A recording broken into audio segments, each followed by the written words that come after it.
I'm Sweetie Aboche, serving you the AM News now on the AM Show.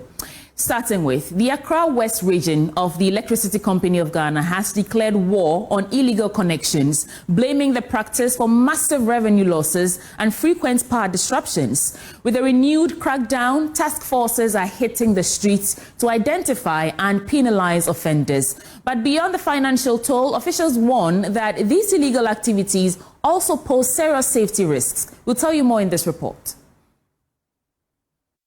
Illegal electricity connections continue to drain the finances of the Electricity Company of Ghana, costing the company millions in lost revenue each year. The illegal bypassing of meters, tampering with electrical systems, and direct connections without authorization are among the major challenges affecting power distribution. Acting manager of the Accra West region, Engineer Emmanuel Ankra, says it's a major headache. Our losses are going high, our revenue is declining, and it's all because of illegal connections in the system. From September last year to December, we were able to recover about 7.4 billion Ghana cedis, which in other words should have gone to the drain, but we were able to recover it from illegalities. Despite these recoveries, illegal connections persist, forcing the ECG to intensify efforts to clamp down on offenders. We mobilize teams almost every day to move from house to house to look for illegal connections, and it's proving successful. And so we are not sitting down at all and then watching the illegal to go on. We are going after them. But beyond financial losses, illegal power connections pose serious risk to lives and property. Faulty wiring and meter tampering have led to electrocutions and fires, endangering entire neighborhoods. Dr. Mark Owusu Ansa is the Revenue Protection Manager for the Accra West region. So when you tamper with any system, then it means you are tampering with its functionality. But those who engage in illegal connection always look at that they want to cheat, that I won't pay for. Our advice, value your property as against the little power you want to cheat. Because when you try to outwit and tempers with the system, it can create fire. It can create electrocution and other things. So at long run, you realize that the little you want to steal hasn't even benefited you. To further discourage illegal connections, ECG has introduced a whistleblower incentive, offering 6% of the recovered amount to anyone who reports illegal activities. So we are put to a public that they should all be on the lookout for us. I think we have an incentive.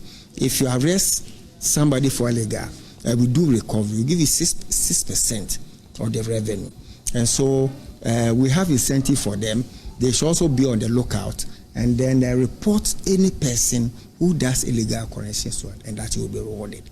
The Electricity Company of Ghana has vowed to continue its crackdown on illegal connections, ensuring that all power users pay their fair share and preventing further financial loss to the company.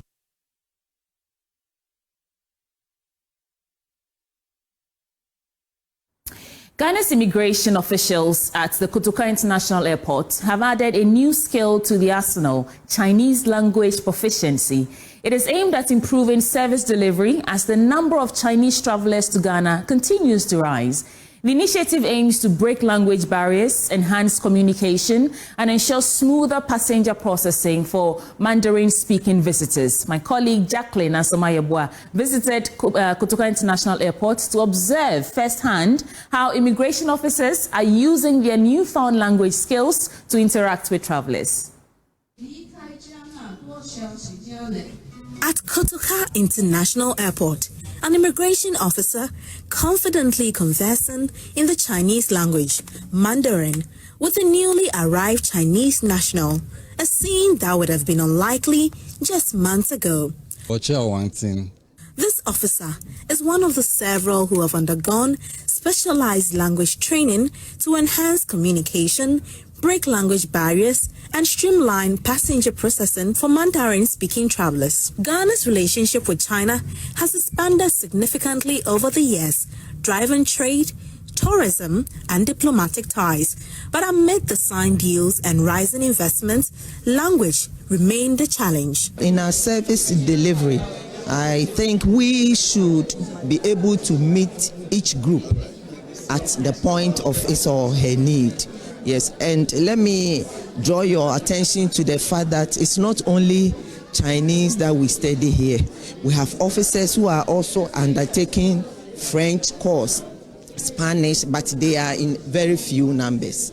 But this is a large class, and in fact, they are our regular customers, and they are the ones we always have challenges communicating. But this training isn't just about learning words, it's about understanding culture too. Professor Wang Jinming of the Confucius Institute of University of Ghana sheds light on why cultural competence is just as important as language skills. By doing this kind of teaching, the students and the teachers have an interaction.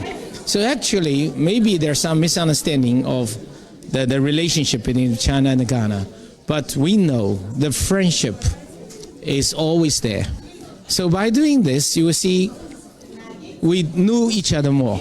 We start learning tree in our institute.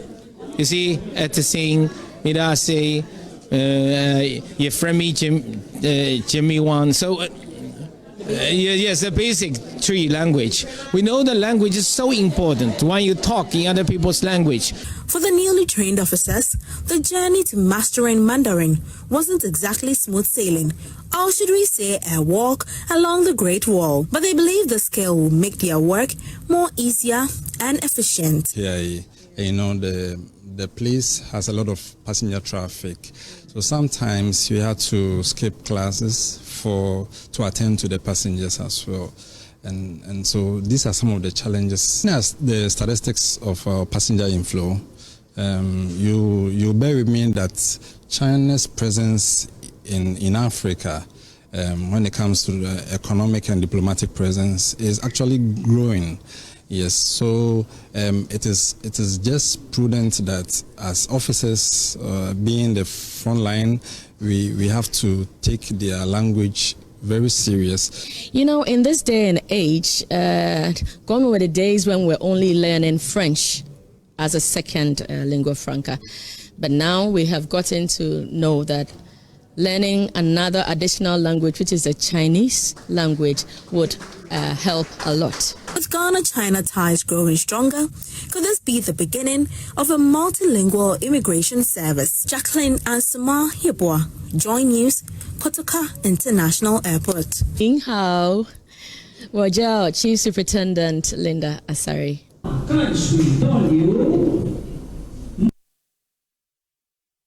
Monjai Sweetie Abochi continuing the bulletin. Now, to address the impact of fossil fuels on climate change, the Africa Higher Education Centers of Excellence, the program is expanding training for students in electric vehicle development to promote cleaner energy solutions. Speaking at a news briefing ahead of the program's 10th anniversary, key officials highlighted the program's achievement and outlined their future goals. Maxwell Aklobotu's report read to you.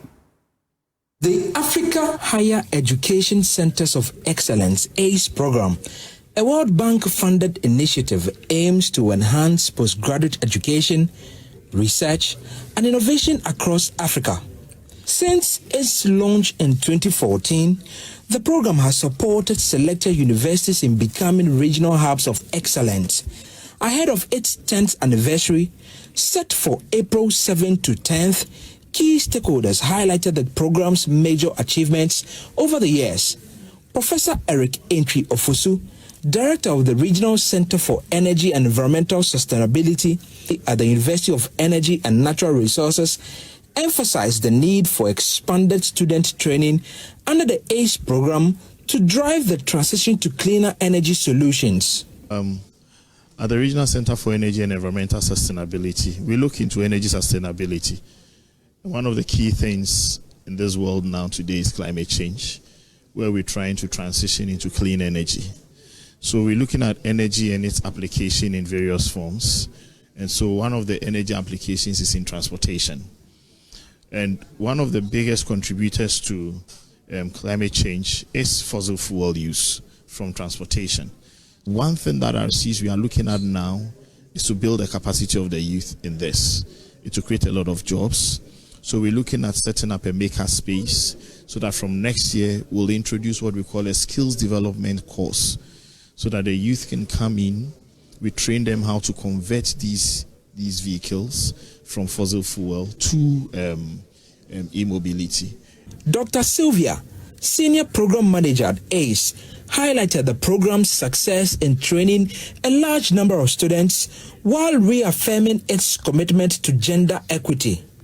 So for a decade, the ACE program has been a game changer in strengthening this higher education, empowering institutions, and part of our statistics are showing that within the capacity building and regionalization efforts, we have more than 27,000 regional students that have been trained.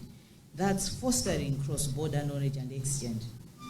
And also we have more than 30,000 female students enrolled in graduate programs, advancing the gender inclusion in STEM and other fields.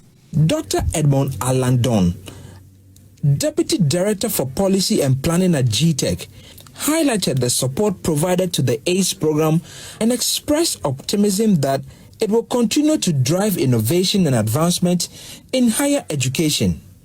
As far as accreditation issues are concerned, we have extended a significant part of our activities towards regulating issues of accreditation and quality assurance in the various tertiary institutions and also to the various centers that we are currently running. Through its engagement, that is through the National Facilitation Unit's engagement and through GTEC's engagement, the ACE program continues to shape Ghana's tertiary education landscape to be a more, and we hope that it will be a more innovative, it will bring about some more innovation. For Joy News, Maxwell Akloboto's report read to you. Now, former Deputy Minister for Justice and Attorney General Alfred Tuah says unborn generations may exhume the dead bodies of the country's leaders because they failed them and the land due to activities of illegal mining. Speaking at the Maiden Leadership Conference of Integrity Upgrade Network Services in Sunyani in the Bono region, Tuah called for the involvement of all stakeholders to fight the growing galamsey menace despite stiff opposition. Listen to this from Precious Semavo. You look at the issue of galamsey, it has been with us for a very long time, but we're having challenges all because we've diagnosed the problem, but we've taken leadership out of the equation. We need to fight it. And in fighting such a canker, you will definitely meet some stiff opposition. But as leaders, we must fight it regardless. I was telling someone yesterday that see a Ghana where in the next 25 years or 20 years, my children and possibly my grandchildren may have to import water. And at the time that I'll be an old man somewhere, they'll start blaming me. Daddy, Grandpa, at the time that it was happening, we were part of the system. And if care is not taken, after we are dead and gone, our great-grandchildren will come to the cemeteries, exhume our bodies and burn us because we don't merit to be under the soil that they're going to live on because we've messed up the environment for them. And so all of us must be part of that fight. Stakeholders in Ghana's fight against sexual violence are sounding the alarm on some critical concerns like the financial burden of medical fees, among other costs, on victims and the pervasive culture of silence surrounding sexual abuse, which continue to hinder the fight against sexual violence. The stakeholders want stringent measures put in place to address these challenges, and these concerns were raised at the WDF CASA Outreach in Ghana program for grantees and partners held in Tamale. Here's more. The forum brought together government representatives, civil society organizations, community leaders, and survivors on the theme Dreaming, Speaking Out, and acting collectively towards a world free of sexual violence, organized by the Savannah Women Integrated Development Agency and the African Women Development Fund, was aimed at sharing experience, building synergies, and develop strategic actions towards ending sexual violence in Ghana. Speaking at the forum, Program Officer of the African Women Development Fund, Gifty Eyebia Anim, said there were still high incidents of survivors trapped with their abusers. A number of them have confirmed that they have experienced one form of violence or the other in their as growing up. And so this is something that is very prevalent in our context here in Ghana and also in the northern region. And so it's something that most women or young girls that you speak to it, testify to the fact that they have experienced one form of violence or the other. Yes, the prevalence has reduced. So in previous years, you could see that there was a very high rate of the sexual violence, but through the various interventions that have been implemented by the various partners, you can see that there have been some success stories. The executive director for SWIDA, Ajia Alima Sajito Said, said even though a lot of intervention have been channeled into the fight against sexual violence, people continue to be abused. Development intervention is going on, but as we are doing development intervention, more people are being abused, especially women. And sexual violence is such that it can be like a cancer in you when you go through it. If you engage people who have gone through sexual violence, it's like they live with it for the rest of their life. Fear, depression, dignity issues come up. So we think that as we talk development, we also need to talk about ending sexual violence so that we can get a world free of violence.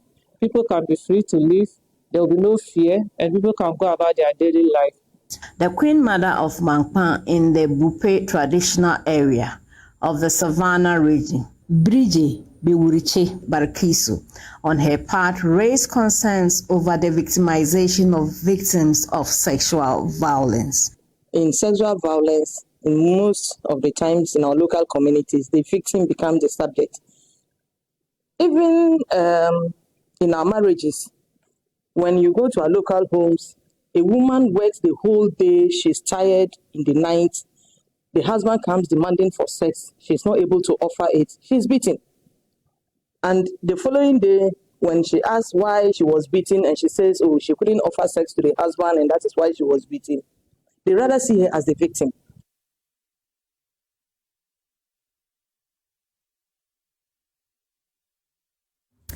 Now, the Sankana caves in the Upper West region provided refuge during the 17th century war against notorious slave raiders, Sumarai and Baabatu. These caves served as a hideout, and we'll tell you more in our Ghana Man series. Enjoy. 3 caves in Sankana, Bulengi, and Dahele in the Upper West region served as refuge for indigents fleeing from the torment, torture, and capture of slave raiders during the 18th century. Notorious of the slave raiders were Samori and Babatu, who pitched camp in between Samatugu and Sankana, where the present Sankana Dam is now located. As part of the Ghana Man series, we took a trip to 2 of the biggest caves at Sankana in the Nododo-Keleo district that served as a refuge for the people who made them to win against the fearful slave raiders. We met a retired educationist and paramount chief of the Sankana traditional area, Na Pagaraning Asakwe Mona III. He first briefed us on the story behind the caves before leading us to the smaller of the 2 caves in his area. Here, Sankana was located to be a place where, when the people come, those who are aged have to be placed somewhere, and aged and the disabled, and then women, children. So we had some caves say that when they come, all such persons were put in there for safety, and the abled ones were fighting the slave raiders. We were told that this is the very place that the people of Sankana use as a hideout to be able to fight slave raiders like Samoro and Babatu. Yeah. And so let me try and enter and see what is it. See, okay. It's very dark, very spacious at the other end. But I'm trying to see what is really in there. At the moment, there's nothing there. Oh, but I can see very far away. A lot of birds flying in there. The cave has an elastic capacity and could accommodate over 1,000 people. Though from our looks, it can accommodate a little over 100 people. And the funny thing we know about the cave was that as you will see it, you would think it's a small hole, but as they get in, the hole expands to contain the number of people. Even if you are around 1,000, it was believed that you could all enter, because as they get in, then the cave start to expand and give space, a lot of space for others to also join in. After using the caves as their hideout, they managed to defeat the slave raiders and their surrogates by poisoning their foods and using less sophisticated weapons. They ate the food and most of them were unconscious. And then the people who spied them, in the night, they put fire on. No, in those days they were using this grass to roof where they settled. So they put fire on the place and the place started burning, and then the spies ran back to join us and then tell our people that the people are unconscious. They have eaten poison, so you can attack now. And then we attack. And you know, the bows and arrows too, even though they were not sophisticated, even if it tickled on your skin, it was poisonous. You are going to die. So they then started driving them, and they know that most of their people they were already dying of the food poisoning, so they chased them and they ran away. And that was the end of the war. Renowned tour guide Aziz Belpo, throwing further light on the Sankana caves, revealed that embedded in the story of the ancient Akode caves is one of resistance and resilience. The slaves we know were not captured from the coastal areas. They were taken from other places around here, marched all the way to slave markets around Salaga. Selections were done there, and then they were taken to the coastal areas where they exited the country. Now we want to tell the story of how and where they were captured, how our people fought against it, how our people resisted them. Sankana has that story all in one to tell. We took a tour of the second rock, which is about the height of a 7-story building. It was difficult climbing, but with tenacity, perseverance, and resilience, we managed to pull through under the scorching sun, though there were times that I nearly gave up. Beneath these rocks is the biggest cave in the enclave. We attempted another entry into the cave, but we were told it is now an abode for some dangerous reptiles and snakes. There are lots of tourist sites like these caves in the region whose potential is yet to be tapped and which is a worry to many in the region. Over 90% of the tourist attractions are untapped, are unidentified, undeveloped, and they are unknown. So this is why we appreciate your efforts for consistently doing this for the Upper West region. We really appreciate it, and we hope that more can be done. And we also encourage sensitization for the indigenes. You know, this is a community-based ecotourism site, meaning that it is owned and managed by the indigenes of the community. They need to protect what they have, keep it clean, and then that can encourage other people to come on board. Now, Paulonika Sakwe Mona III calls for support to develop these tourist sites, which will improve the local economy and generate revenue for the assemblies. The people of Sankana are requesting for assistance so that we develop our caves to be accepted by the tourist board, so that people will come here and we can get something out of it. Reporting for Joy News, Rafik Salam, Sankana. Can you believe that? An elastic cave. From that fantastic report from Rafik Salam, let's get right into our business update now with Benjamin Akakbo. Let's get into our stories now. An economist, Professor Peter Quartey, has indicated that government will marginally miss its inflationary target of 11.9% by the close of the year. Finance Minister Dr. Cassie Lato-Forson announced that government had set an end-period inflationary rate target, of which is a part of the government's broader macroeconomic objectives aimed at stabilizing the economy and promoting sustainable growth. But Professor Quartey argues the target will not be possible due to some key sectors of the economy having not seen improvement in recent times. He spoke on Joy Business's Dialogue series. I think we may miss that, but by a smaller margin. I don't think we would get to 11 points. Because the point again is, if you look at the sectorial projections, agriculture is not going to grow by any major margin.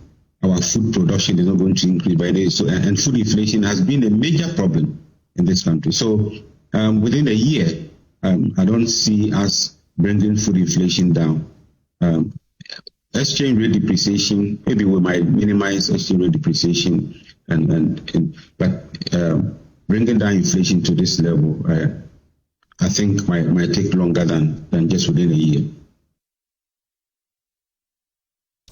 Now, tax partner at PricewaterhouseCoopers, Abeku Jankwansa, has expressed concerns over the inefficiencies in property rate collection, stressing the need for a more effective system.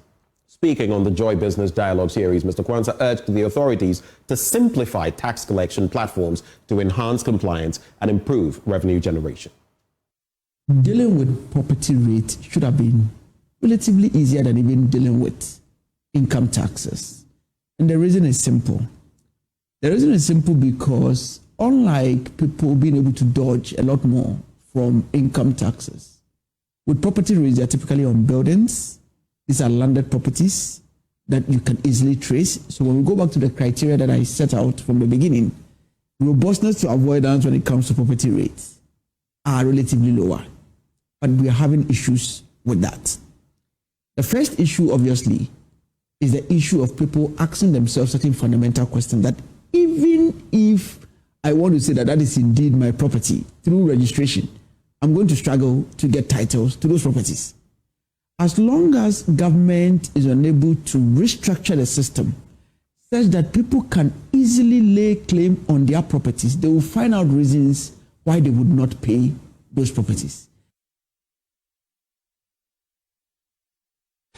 It's a wrap for our business update. Back to you, Sweetie Abochi. Thank you, Ben. And that's a wrap for the AM News Bulletin on the AM Show. Folks, it's Friday. I hope our energy is rubbing off you. But let's settle for the conversation, starting with the news review, which comes up next. We'll be right back. Welcome back on the AM Show. Time now for the news review. And we're joined by Professor Isaac Gwede, Dean of the UPSA Faculty of Banking and Accounting. Just know that today we've done a bit of a switcheroo. I'll be bringing you blunt thoughts right after the news review. And of course, this show brought to you courtesy of Waylead Properties. If you're thinking of investing in the real estate sector, that's where you should go. Later on the show, we'll tell you a bit more about that. But, Prof, good morning. Good morning, my brother. I hope you're fine. I am, as well as your batakari. Today is Friday, so... You're sparkling. Right. Why is this Gakoko? Anope. Right. We're here yesterday and then late. Yeah. We had to come this morning for the good of the country. Yeah. I'm just reminded of how my father used to hold the graphic to read. So I'm doing that. But Prof, let's get into your thoughts for us this morning. There's a lot happening, but it's your canvas. What's on your mind? Well, I had... I was given a few headlines. The dominant issue being the sacking of the CJ across all the media space in terms of hair remover. So it must be done right. When we want to get into the various topics, I will give my comment. So we can get straight to it then. Okay. Yeah, I have the news center on the front page. CJ requests copies of removal petition amidst 2 injunction suits. Margins ID Group showcases smart card innovation to Columbia University MBA students. VRA's Engineer Sufaya Abna Tijani elected President of Ghana Institution of Engineering. SME loans, on SME loans, Fidelity Bank grants 427 million Ghana cedis in 2024, supporting 35,000 jobs and injecting over 3 billion Ghana cedis into the economy. So let's start from the story that Prof wants to reflect on. In fact, the story that is on everybody's mind this morning, the removal of the Chief Justice. So Chief Justice Gertrude Sakit-Okono has formally requested copies of the petitions submitted to President John Dramani Mahama seeking her removal from office. Meanwhile, two individuals of parliament, one member of parliament for Otafo, Vincent Ekwesefua, and Ebenezer Osei-Owusu, have filed separate injunctions at the Supreme Court in an attempt to halt the removal process. When you listen to the arguments on both sides, Prof, one is saying that the Chief Justice should be heard, or she should be given the opportunity to say something or give them some sort of defense before the Council of State, together with the President, deliberate on whether they can find a prima facie case to even prove further. The other side, they're also saying that that point will come in the process after a committee has been formed. I mean, that is after the consultation with the Council of State and the President. If they do determine that there's a need to probe further, then they'll establish the committee. Then the Chief Justice will be heard. And we are in the middle of it. Your take now. Well, I think if we want to borrow the words of our former president, his soul rest in peace, Mills. Yeah. Said, do fearsome. Oh, but this concerns all of us. Yeah, but this is I don't work at the court environment, but then it's an issue we have to talk about.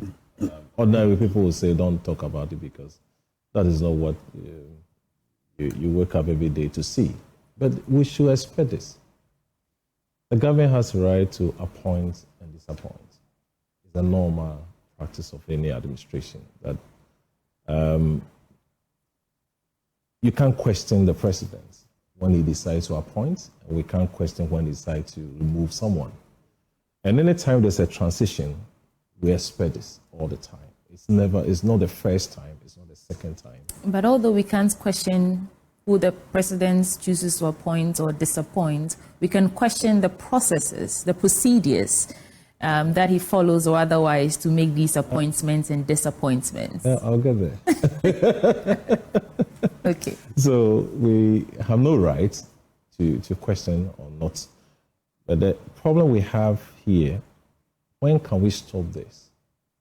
Because after every transition, we go through this cycle. I don't know the issue on the grounds because that's why I said do for yourself. I don't know what the woman, I don't know what is going on. But then the Article 146 or so, or the 1992 Constitution, stipulates the processes for removal of such a person. Is that what we are doing now? But what I know, I'm not a lawyer, what I know, there must be an allegation. Those allegations must be investigated. The president has the right to set up a committee.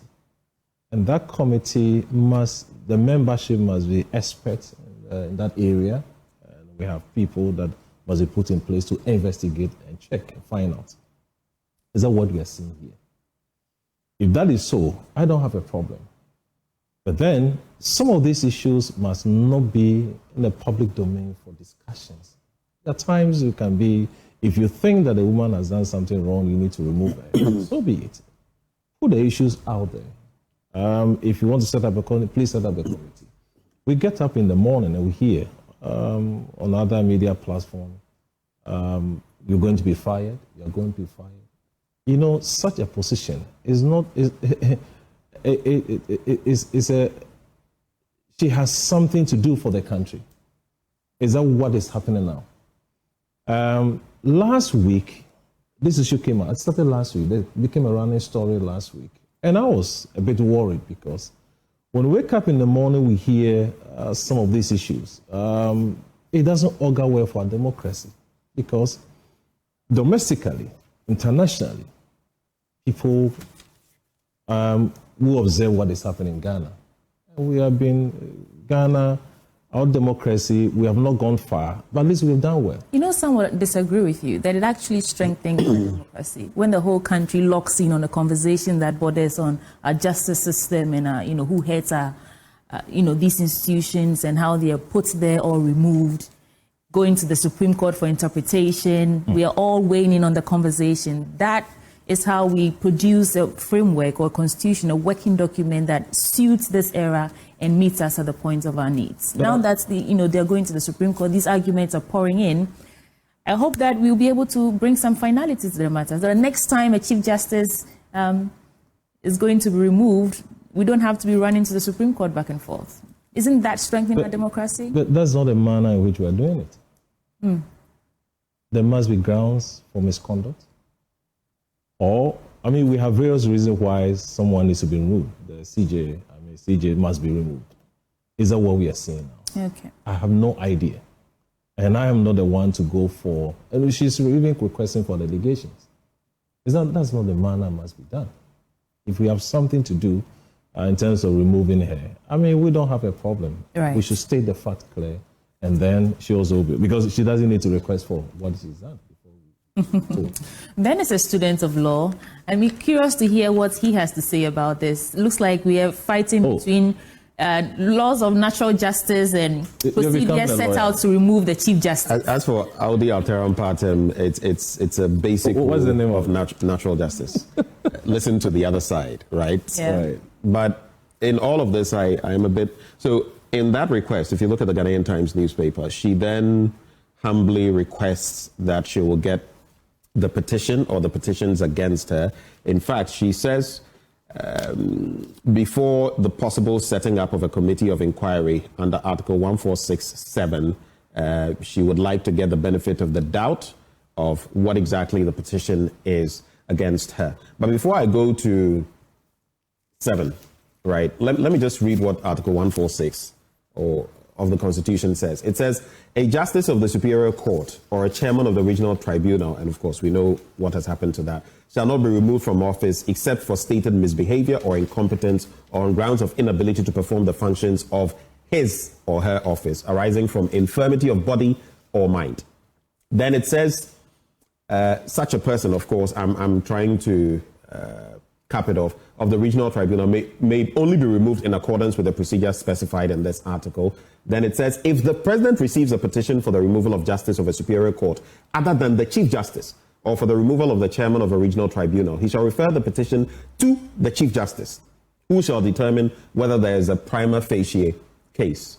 Where the Chief Justice decides there is a prima facie case, he shall set up a committee consisting of 3 justices of the superior courts or chairman of the regional tribunals. It goes on and on. But let me get to where it talks about where the petition is for the removal of the Chief Justice. The president shall, acting in consultation with the Council of State, appoint a committee consisting of 2 justices of the Supreme Court. In this instance, no longer 3 and all of that, because the Chief Justice himself or herself in this instance is the one in question. One of whom shall be appointed chairman by the president, and 3 other persons who are not members of the Council of State, nor members of Parliament, nor lawyers. Okay? Now 7, which is what has been referenced.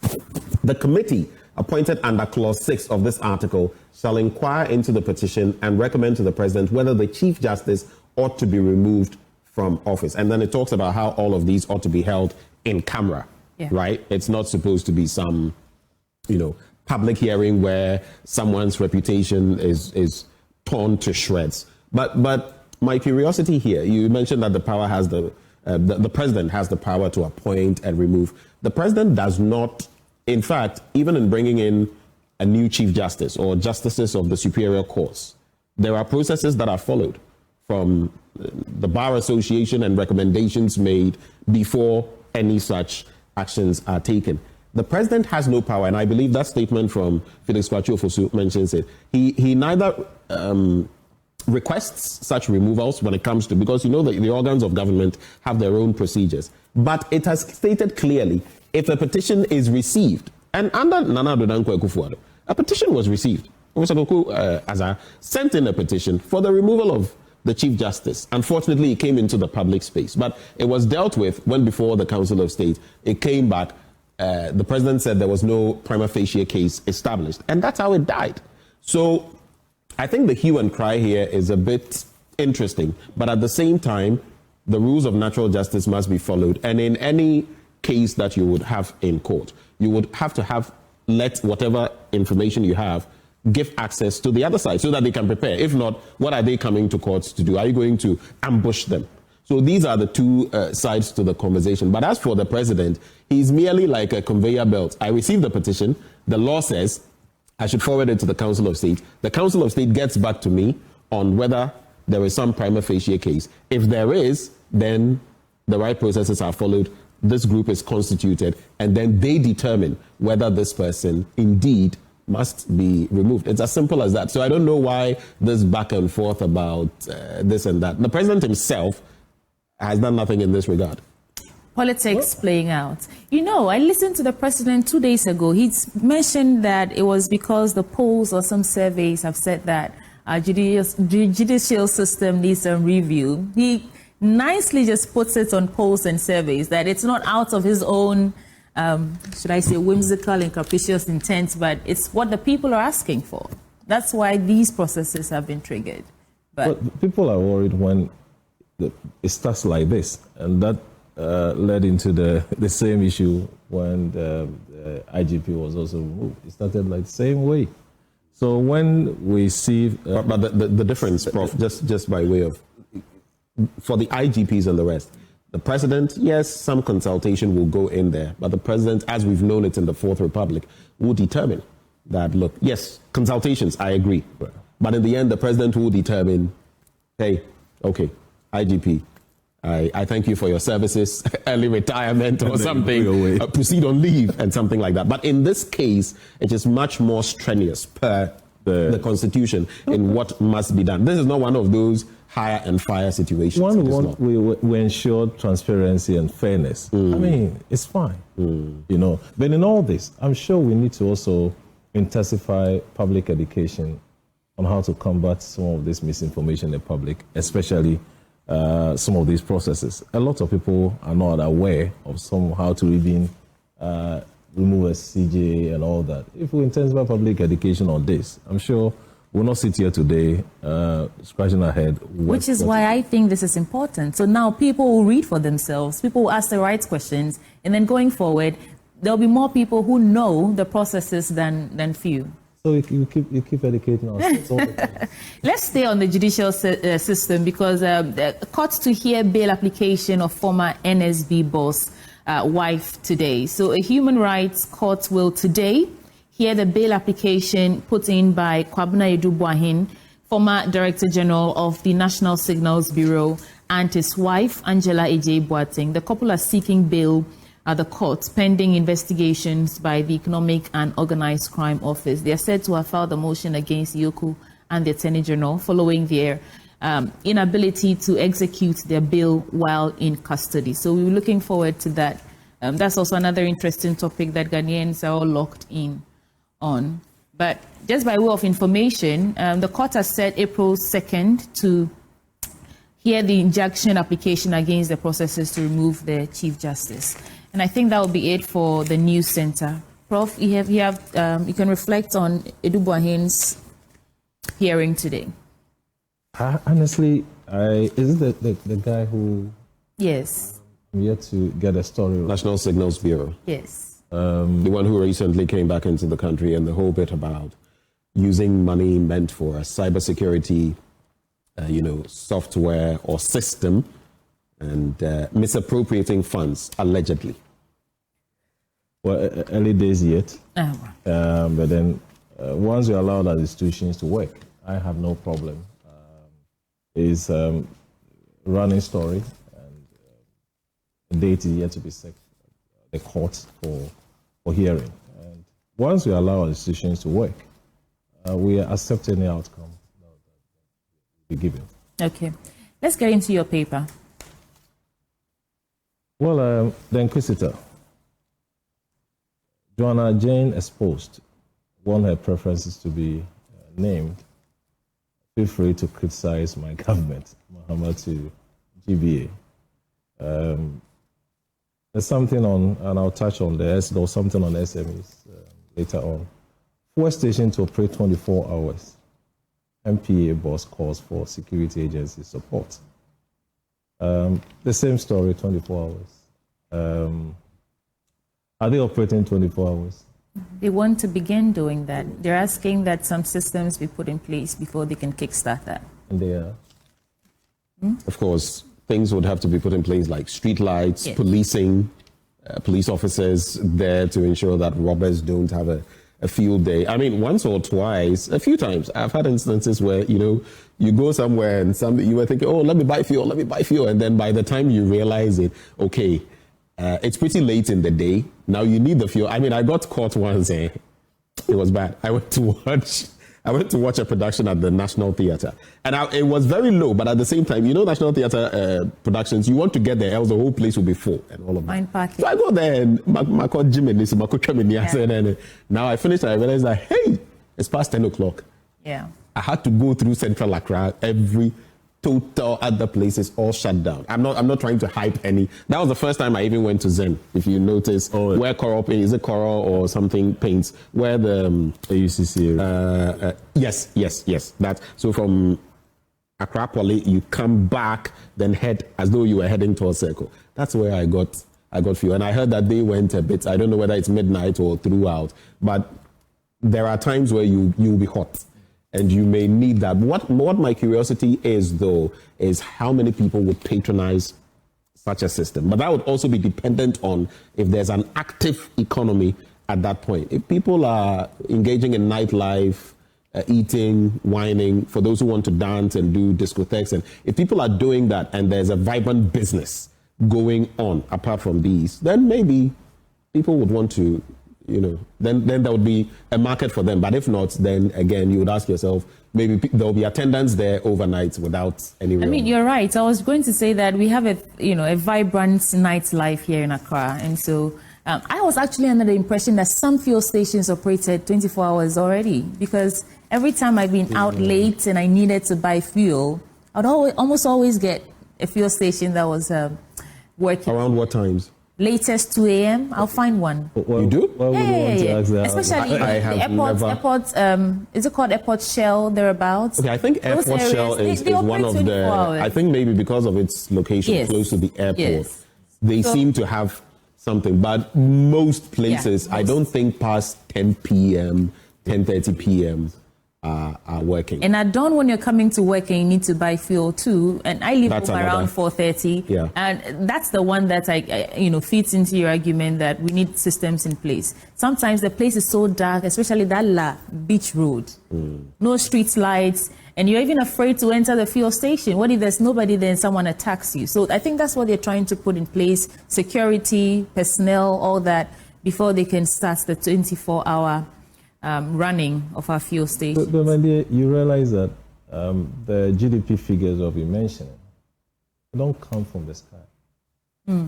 We have a figure of GDP growth of 5.7. There are other ingredients that will feed into that figure. And agric, service, industry. When they're all growing, it also gives a very good figure over the period. And if you want to operate the economy, the 24-hour radar, that is good enough to promote or to move our GDP to the next level. It's good. Everybody will support such a move. And rightly, you stated it right, that there are certain measures that must be put in place before we can talk about operationalizing that initiative. But truth be told, this is the 24-hour economy was not featured in the budget. I read one story, which I did a publication on it, that Ghana Post to incorporate or to add 24-hour to the operation. When I heard the story, I was a bit taken aback. Why? Because there's one thing coming out to say you want to do this, and we have been told that the policy documents is now with has been moved to the Parliament also for consideration. if you don't have allocations for such initiative, how do you implement? Isn't that what they're doing, though? I mean, 3 months in office. That can take some time because yes, it's and they have the budget. Whatever it's where they have 4 years, right, to put whatever machinations and systems in place to roll out the 24-hour economy. I think that it would augur well for them and us if they take their time and get it right. That's why we are seeing series of consultations and committees being set up. And rightly so, it was not in the budget, but I think they've made provisions to strengthen some institutions, give equipment to those who lack it, so that when they eventually roll out, I like how you're laughing at this. But game changer policy is not under consideration. In 3 months? So how do you it's not in. Is it too late? They have it's still in the consideration stage. They have a timeline if they want to have it implemented today. We will be happy. But the issue is that someone wants to operate 24-hour economy using the 4 station as a case study. But then we are talking about things that will help this initiative be implemented. We don't have them. Let's quickly also hear from. On the CJ's issue, lawyer Kojogo Adawudu, he's a member of the legal team of the NDC. Kojogo, a very good morning to you, sir. Hello, Mr. Adawudu. Good morning, sir. Yeah, good morning. It's a pleasure having you join the conversation. Yes, I can hear you now. I know you'd like to react to the issue in respect of the Chief Justice and the petitions that have been sent to Mr. President, which have been forwarded to the Council of State. What is your take? Good morning, and good morning to our cherished viewers and listeners. I think that the Constitution itself is a living document. It is both political, and so we say it's a constitutional. The Constitution is a political document that has to be interpreted every time, and the Article 146 has already been interpreted by the Supreme Court. That was in during the Kufuor era when there was a petition for the removal of the Chief Justice. Although there was some lacuna in the implementation when it comes to the Chief Justice. It was all about the Justice of Superior Court, which the Chief Justice is also a Justice of the Superior Court. So that particular case, the Ajay Chum case, has elaborately laid down the procedure and have filled the lacuna where it says that when it comes to the Chief Justice, it should be consultation between the Council of State and the President. And even went on and said that the Council of State has the benefit of hiring any lawyer, and with the benefit that there is a former Chief Justice even at the Council of State, they will be able to advise before a committee is formed. I believe that that is the procedure that is being adopted. Where it is the committee is formed, then the hearing, you are given the benefit of all the outcome pattern that you hear both sides, you hear the Chief Justice, and give her opportunity to respond. Okay, so Lawyer Adawudu, my quick take in there, which is what I have been scratching my head about. That is why the question also comes to mind about whether it is too soon for the Chief Justice to be requesting information, the petitions, so that she can start preparing, because a prima facie case has not even been established. Your take? Exactly, it's premature. I would say it's premature. In the other vein is that if you are going under the right of information, right to information, and you want that this is what you heard, and you want this from the President, I'm sure that you are entitled to any information as a citizen. You are entitled to ask that information should be given to you. Okay, a quick follow-up. Be that as it may, there's no prima facie case established so far, but be that as it may, even outside of the RTI, because per the story I see in the Ghanaian Times newspaper, Article 146, 6 and 7 are cited. When I read the Constitution, I don't see anything that pinpoints that in the process, even without the establishment of a prima facie case, information must be sent to the person involved. What does the law say on that? Is the law silent?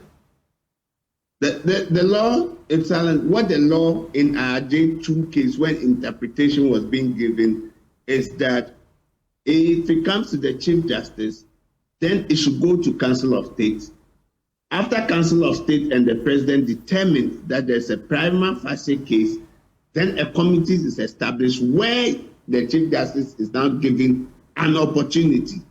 That is what the case has come and distilled, because it was silent on the removal of Chief Justice. But the case filled the void. It filled the void by giving and said that although it is not explicit, it is implied. So once it is implied that the Chief Justice is also a member of the Superior Court of Judicature, it should also apply to her. That was why they elevated it and said it should be Council of State, knowing very well that, and they, in that case, they said the lawyer, the Council of State has a benefit of a lawyer or even hiring another lawyer to advise them and look at it to see whether there is a prima facie case or not. All right. So looking at how things have gone and the petition brought by the two gentlemen in respect of, I'm talking about Godfred Yeboah, and of course, I'm talking about the former Attorney General, actually, and then Godfred Dame, and then Vincent Eko Asifua. What do you make of those injunctions that have been sought?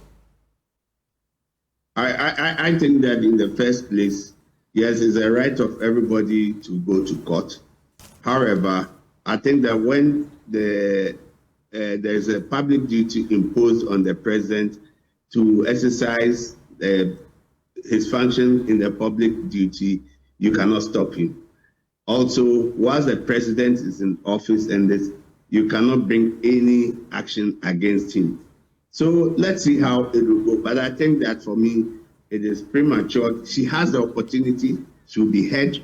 And I think that if she wants a copy of it, the little information I have is that the president has actually asked that it should also be forwarded to her. So if it is forwarded to her, this application, the rest will become moot. Okay, so from where you sit, the corridors of power that you walk, the petitions will be sent to her. You know, you can say that for a fact. Yes, that is the snippet of information I'm having, that it's been directed that it should be, she should be furnished with the petition for her benefit. And I'm sure for her to be able to prepare for if there's any committee that will be set. If Council of State and the President finds that there's a prima facie case for her. I am curious, should we have got to this point though? Should it always be that we get to this point? Fortunately, this time, the petitions proper are not out for us to discuss them, because technically it's supposed to be a secret process. And even when that group sits, it's supposed to be held in camera per the Constitution. But should we always get to the point where this is out and we are discussing the matter even before a prima facie case has been established? Because if you look at the petition, they talk about, the plaintiffs talk about the fact that the president's failure to notify the Chief Justice before initiating the consultation process with the Council of State is a violation of Article 1466. So let's look at the other side as well. Should this not have been done at some point? If you read, there's no ambiguity in that. If you read 146, there's no ambiguity. It is clear. It says that whilst the petition, it comes, you refer it. It didn't say the president should notify the person. You refer it to the Chief Justice when it comes to a justice of the Superior Court. Now, because there was void, the case which Supreme Court interpreted and pronounced on says that whilst the Article 146 did not make that provision clearly on the Chief Justice, they filled that void and said it should go to Council of State, where the prima facie case will be made between the President and the Council of State. I think that this is what it is clear. So if they have done this, the procedure, then you'll be given the opportunity to be heard. Now, also, in that case, it says that the Constitution is clear. The content of the petition cannot come into the media, the public space. Everything that is done, the content will directly go to the committee or to look at it to see a prima facie case. There is a reason why they wanted this to be. And if the Chief Justice is to meet the committee, she has the benefit to go with a counsel of her choice or any expert in any of the fields. So if let's say the stated misconduct is about financial issue, she has the right to go with an expert in finance to say A, B, C, D. If you look at it, what you are saying, it is not true. So that's why she has the benefit of a lawyer and any aspect of her choice, if you read. So that's what the case has said.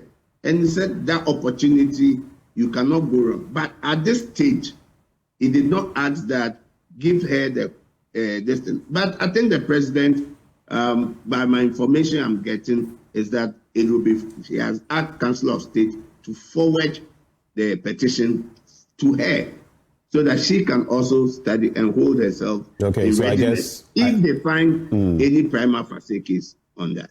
I guess that will resolve something. Sometimes there may be a lacuna, but some actions will also douse any suspicions. My final bit to you, I'm sure Sweetie Abochi will come through as well. This injunction application, do you think it will stand or it will fail in court? To hold, basically, to hold the hands of the president and say, you can't do this. And I say that because in a different case, though not technically related, you remember the IGP situation where some processes had been triggered in court about what the president can and cannot do, and he went ahead anyway in this regard, which is his power to bring to bear. But what do you think will happen as far as this injunction is concerned? From where I sit and what I read, the general principle is that when a public duty is imposed on any person, you cannot stop him from exercising his rights as to that public function to be performed. The performance of a public function, no, you cannot injunct a public officer from exercising or performing his duty.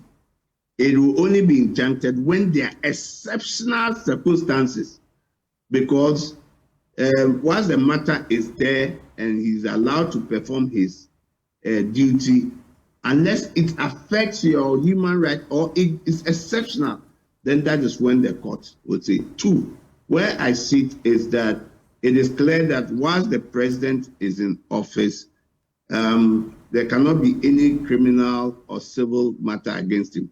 But there are exceptions, as maybe it comes into the petition. Right. If his election is the one that there is questionable, then you can come in. That is why you see the presidential elections. Right. Maybe the one who has been elected or who has been sworn in can be in court.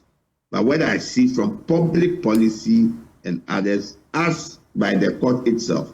Now, it is only the Supreme Court that has been also given that power that they can make decision today and overturn the decision tomorrow, because they have been given a power which looks at the political, the social climate of the state. So in crafting their judgment, they look at what is happening, the economic situation. So they are the only courts that have been given the opportunity that they make a judgment today. One panel can make a ruling today, another one can set it aside and see how it goes. So they always can depart. So you cannot be certain when it comes to Supreme Court. But where I sit and with the public policy, and especially the president, when in performing his duty, the law has imposed a duty on him to refer the petition. You cannot stop him from performing that function. I just have an interesting, thoughts to run by you for your reflection. I think the Chief Justice is the one going to constitute the judges to hear these two injunction applications, right? How interesting is that? Because this is a matter that concerns her. She's the subject matter here. Yes. You see, that's why I've come to you that the public policy is that if the law imposes a duty on you, so the law imposes a duty that she empanels. She is the head of the judiciary. She is the administrative head of the judiciary.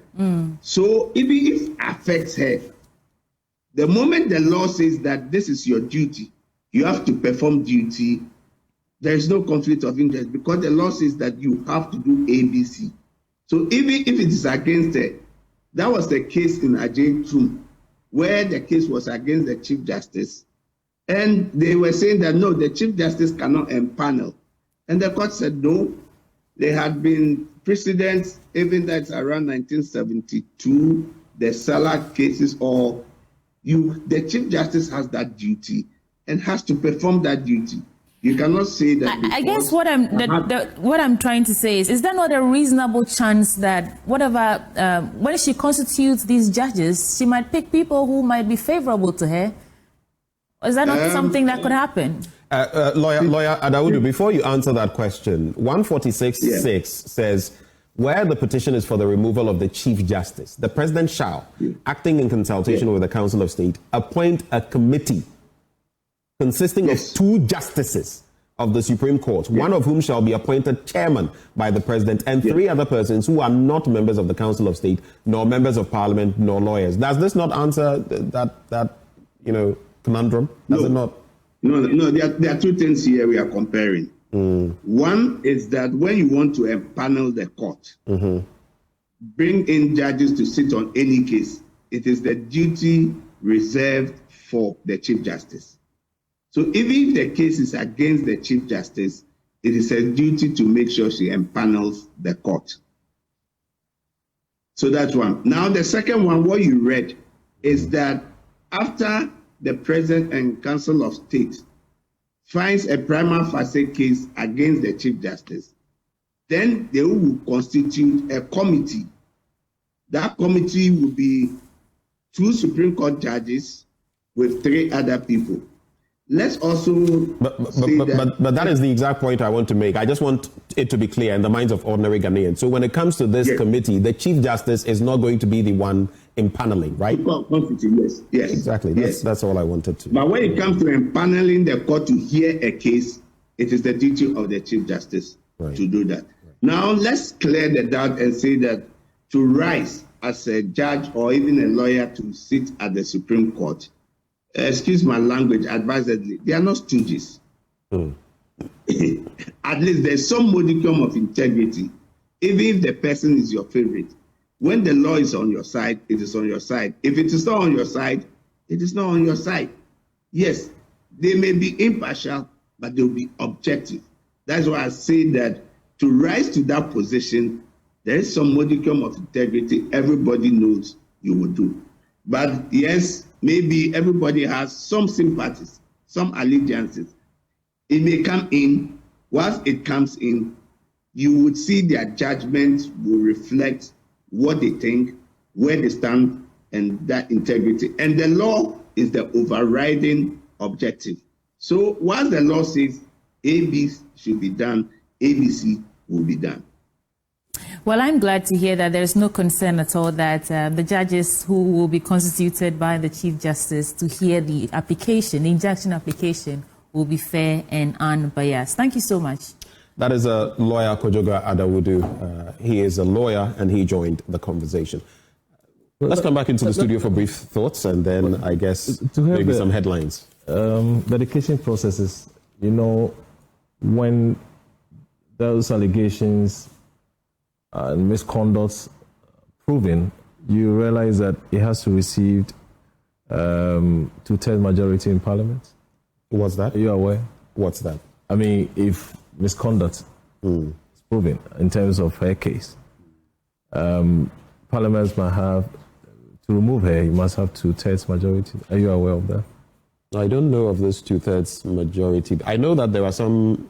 There's a nexus between the 3 arms of government and work, but per Article 146, per my readings, unless there's more to it, because once this group is constituted with the justices of the Supreme Court and others, then they will recommend, after their decision, it comes back to Mr. President. That's as far as I know.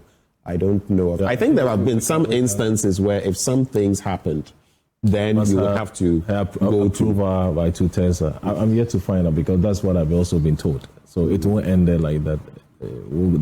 This case will go far. But that even raises an interesting question. Even if that were the case, looking at the political dynamics we have and the numbers in Parliament, of course.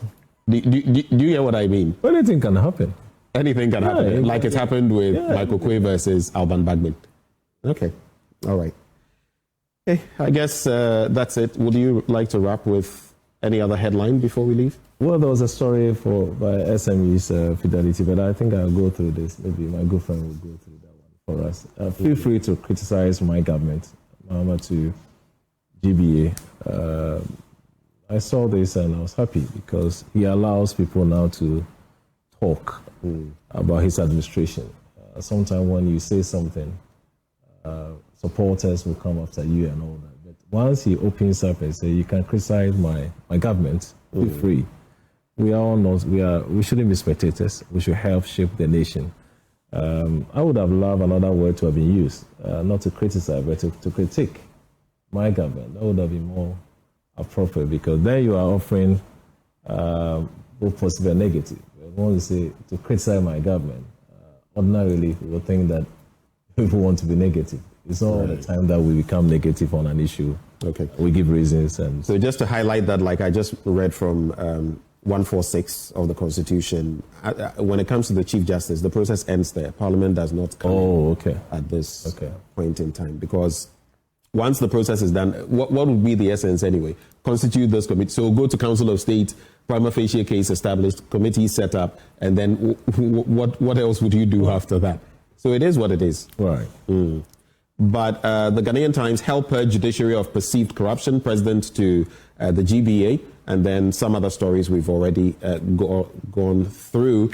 On the back page, ILO Unimax signed MOU to strengthen media reporting on migration. And then the bit about the injunctions, and Fidelity granted 427 million Ghana cedis to SMEs in 2024. And finally, MPA calls on security agencies to support fuel stations to operate 24 hours. We've also taken a look at that story. I also just want to talk about Mashood Abdallah, who has been coming through quite a bit here. We even had that dialogue on pensions and all of that, and he was here. I hear he's been appointed a technical director at SNIT. And I just want to say that we need some of these instances because oftentimes you would have, for lack of a better word, political actors put into certain institutions and all of that. The point is, who guides them? How do they get the technical know-how? And if you've watched Mashood here in our studios, you know what he's made of. So I was happy to learn that he had been made a technical director at SNIT. And I'm just hoping that as he waxed lyrical here, he would be able to transpose that onto the platform he's been given and help shape our pension scheme into a better one. After we take a breather, I'll be returning with blunt thoughts, and I've titled it Rampant Glaucoma, Unbridled Glamour, and Questionable Governance. Crucial concerns for us all. Sweetie. Thank you so much, Prof, for joining us for News Review this morning. Pleasure. Professor Isaac Boydi is Dean, UPSA Faculty of Accounting and Finance. And you want to stay with us because coming up next, Benjamin serves you his blunt thoughts. Well, thank you for staying. Time now for my blunt thoughts. And I've titled it Rampant Glaucoma, Unbridled Glamour, and Questionable Governance. Crucial concerns for us all.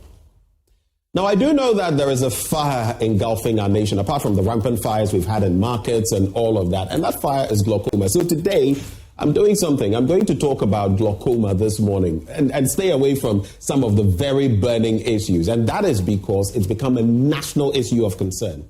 A silent destroyer wreaking havoc on our population. So glaucoma, let me just give you some tidbits. It's primarily caused by increased pressure in the eye, that is intraocular pressure, which damages the optic nerve. This pressure buildup happens when fluid, that is aqueous humor, inside the eye doesn't drain properly. However, some people can develop glaucoma even with normal eye pressure.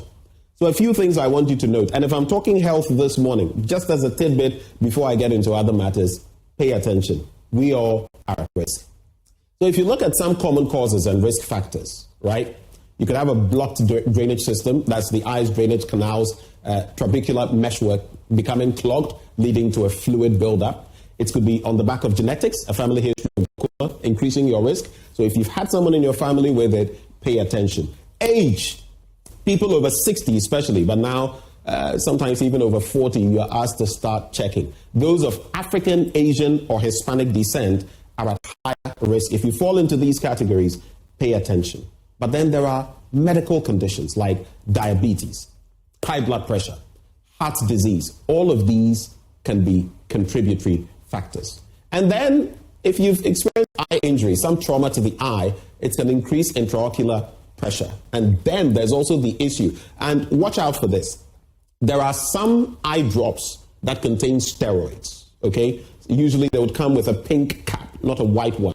Long-term use of steroid medications, especially eye drops containing steroids, can lead to glaucoma.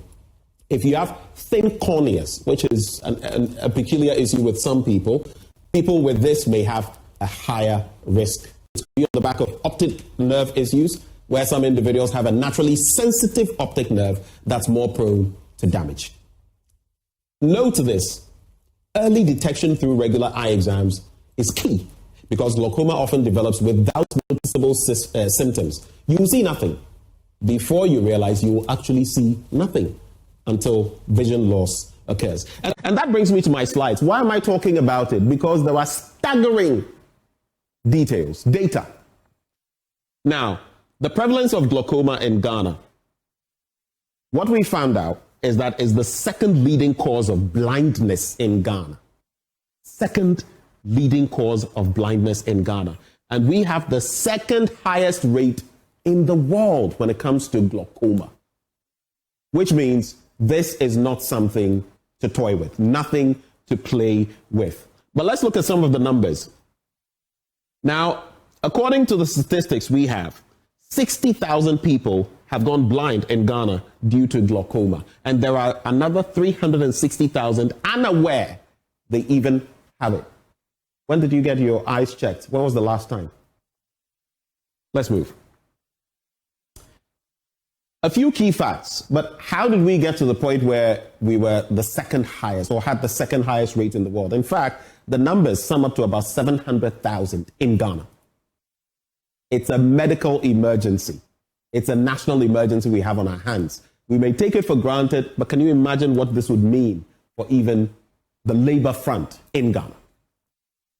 If you look at the key facts about glaucoma, Africans, like I mentioned, are 5 times more likely, you and I, to develop glaucoma. Symptoms go undetected until irreversible damage occurs. It can cause permanent blindness if untreated. If you find it out early, it can be treated in the sense of eye drops and other things to prevent you from going blind. If you go to a certain threshold, there's nothing that can be done. It's only children, very little children of a certain age, who can have surgery. For us, we've gone past that period. So we must check and keep ourselves in check, so to speak. Removing taxes on glaucoma treatment can improve affordability. Now, the other thing, and this is where government and policymakers come in, sometimes the taxes on medications for glaucoma and other, logistics are pretty high. Can we target looking at those so that they can reduce, so that people can seek help a bit more, apart from getting checked, if they have something? These are crucial concerns, and something I'm throwing to government and throwing to Kobadam Intakando, the Minister for Health as well. This is something we ought to look at. But let's go to our next slide. Now, from glaucoma, I want to talk about, yes, the other issue. Director General of National Signals Bureau case. And for me, I'm just waiting to see how this pans out, if it gets to court, and when it gets to court, what happens from there. It will be an eye-opener, but it will also serve us in terms of what should happen when certain actions are triggered. No one is saying anyone is guilty or not guilty. Like I've said, this gentleman, if you look at his profile, if you look at his CV, fantastic. And he's been in that outfit, working in different administrations since about 2007. But what exactly happened here? Just to expose the issues. 39.5 million Ghana cedis allegedly misappropriated. Allegedly. Next slide. Then the breakdown of the amount involved, the cost of the cybersecurity project, which he supervised, 49 million Ghana cedis. The actual amount spent, 9.5 million Ghana cedis. And the discrepancy, 39.5 million Ghana cedis. So of the cost of the project versus the actual amount spent, if you do the deduction, that is what you see there, 39.5 million Ghana cedis. What happened to that sum of money? Next slide. So according to the Attorney General, right, property acquired by Director General of the National Signals Bureau, that is the former director, 27 houses valued at $295,000 each, 27 of them. And then another 6 houses, a total of $2.2 million in deposits. We are told at one point he put down $1 million, that's another point, $500,000. Next slide. And then you get into the financial movements by the Director General of the National Signals Bureau. So cash withdrawal, initially 7.25 million Ghana cedis, and then the fixed deposit that was made for these 16 million Ghana cedis. Let's go to the next slide. But then there have been concerns raised by Edu Boahene's lawyers. And of course, like we keep saying, Audi alteram partem. Listen to the other side. It's a basic rule of natural justice. Listening must happen, but on the back of that, the facts are the ones that will show in court whether someone is culpable or not. As for me standing here, I'm not a judge. I'm not here to determine who is guilty or not, but everyone must have a fair hearing. So the lawyers are saying the AG is prejudicing the matter, that the bail process is intentionally cumbersome. So prejudicing the matter by talking about it the way he has, according to them. Then the bail process is intentionally cumbersome or convoluted or complex or difficult, and that no evidence links assets to alleged crimes, the same assets I was talking about earlier. And they also say Edu Boahene did not attempt to flee justice. But then there's also an interesting bit. Let's go to the next slide.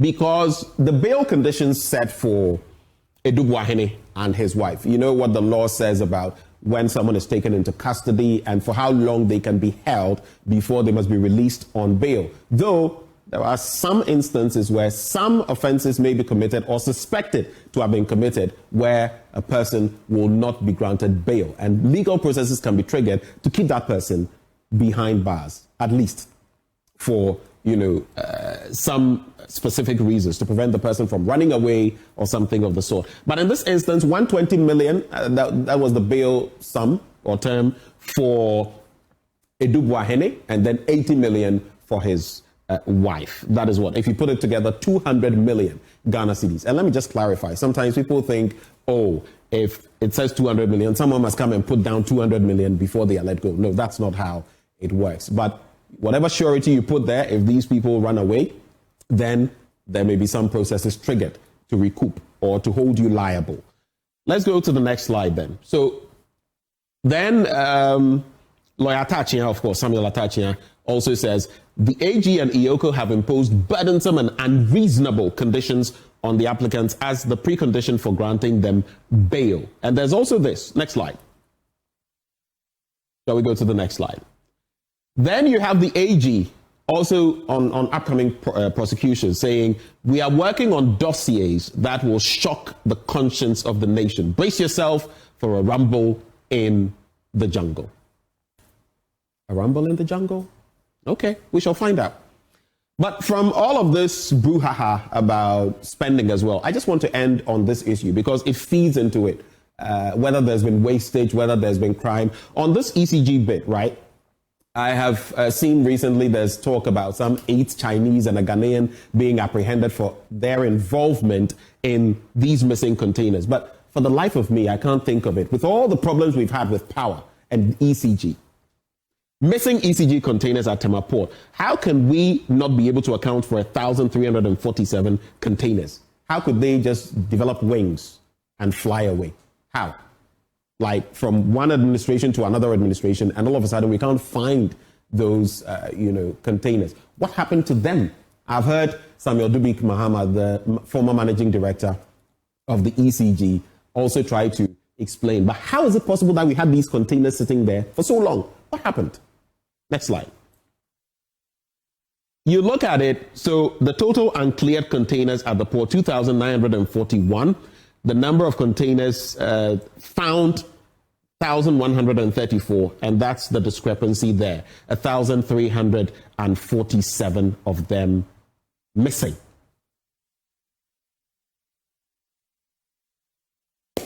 Sometimes I just wonder when you look at Ghana, how? Can you imagine this? And the value of these containers, everything involved, what it would have meant to us as a people. Anyway, we are hoping that we can get to the bottom of all of these matters, whether it is glaucoma and reducing levies, taxes on products so that people can get better health care, or whether it is corruption, like we're seeing allegedly in the NSB, former NSB boss issue, or whether it is the ECG, another state-owned, state-run entity, and maybe what some people would call wastage, or who knows, corruption. But in the final slide, then you have the sector minister say this, and this is crucial. Over 1,300 containers cannot vanish into thin air. I agree with him. So what do? It cannot be business as usual. We are not targeting anybody, but we will make sure whoever is responsible will be held liable. And I just wanted to say, Mr. Minister, Mr. Jinapo, we will also hold you responsible, liable for making this happen. As you have said, I completely agree with you, but we will hold you to it so that this will actually happen. I think once people start getting responsible and realizing you can't do X without Y, the consequence of Y following, we'll have a better country. My name is Benjamin Akako. These are my blunt thoughts shared with you, raw, hot, unedited, undiluted. As always, I pray, may God bless Ghana and make her great and strong. The Orthopedic and Emergency Directorate will temporarily halt the admission of new patients until the availability of water. And we'll bring you that report, and after that, we'll have a conversation on the back of that. First, the report. The Ghana Water Company Limited shut the Barikese water treatment plant on March 17 for a major installation exercise. Though the company has since announced the restoration of power services in Kumasi, the Konfanochi Teaching Hospital is reeling under the impact of the shutdown. Some patients at the health facility say they are experiencing the impact of the shortfall in water supply.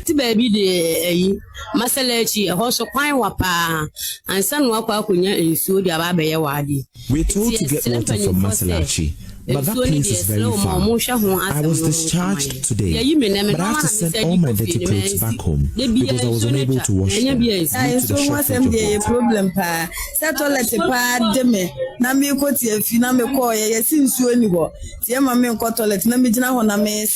The shortage of water has become a very big problem for us as patients. I can't even use the washroom because there's no water. The Orthopedic and Emergency Directorate of the hospital is hardest hit. The Konfanochi Doctors Association says the water shortage has significantly affected the provision of essential healthcare services, especially in maintaining hygiene, conducting surgical procedures, and ensuring patient care and safety. For about close to 10 days now, we've not had water supply from Ghana Water Company. I think they have some issues, and therefore they curtailed supplies to us. We try to depend upon our reservoirs, but to know we are such a big community that the water consumption here is very high. Our operations is also said that it's water dependent for infection prevention control purposes. And so our reservoirs were exhausted, and we try to get supplies from private tanker operators. We spoke to Ghana National Fire Service and also spoke to KMA. They all helped us to understand. But as I indicated, at the scale of our operations and the number of people who reside in this enclave are so huge that that was the supplies or the support that we're getting from all these partners proved to be inadequate. The doctors say they will continue to attend to existing cases but not admit new ones. Management of Cath says depending on alternative sources of water has proven inadequate. Public Affairs Director Kwame Frimpong says the Ghana Water Company Limited has assured of restoring water supply to the hospital. On daily basis, we are taking care of about 1,300 patients on OPD basis alone. They come with people. We do surgeries every day, minimum 50 surgeries a day. The scale of operations are said that we really need a huge investment in expanding our water supply and reserve facilities at the hospital so that we can avoid some of these challenges. For a hospital like this to be denied of service for 10 days, I mean, it's quite unthinkable.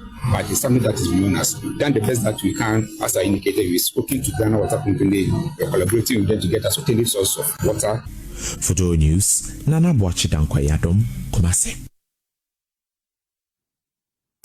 Let's have a conversation on the back of this. And joining me via Zoom is Dr. Michael Leet. He's chairman, Cath Doctors Association. Doc, thank you so much for joining us on the AM show. If you can hear me, please unmute. Let me also introduce Ebenezer Padina. He is PRO, Ghana Water Company Limited, in the Ashanti region. Do I have Mr. Na on the line with me?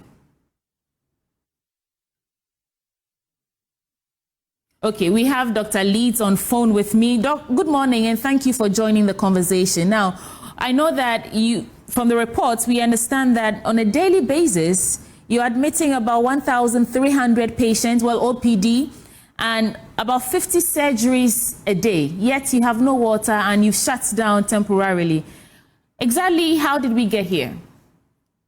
Okay, so good morning to your listeners and those watching you.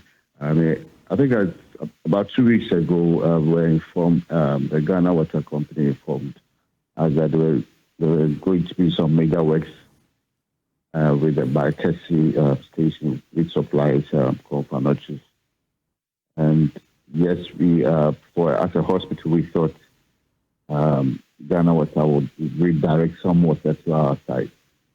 As management did experts, competence has one water tanker that fetches water to the hospital, but that is not enough.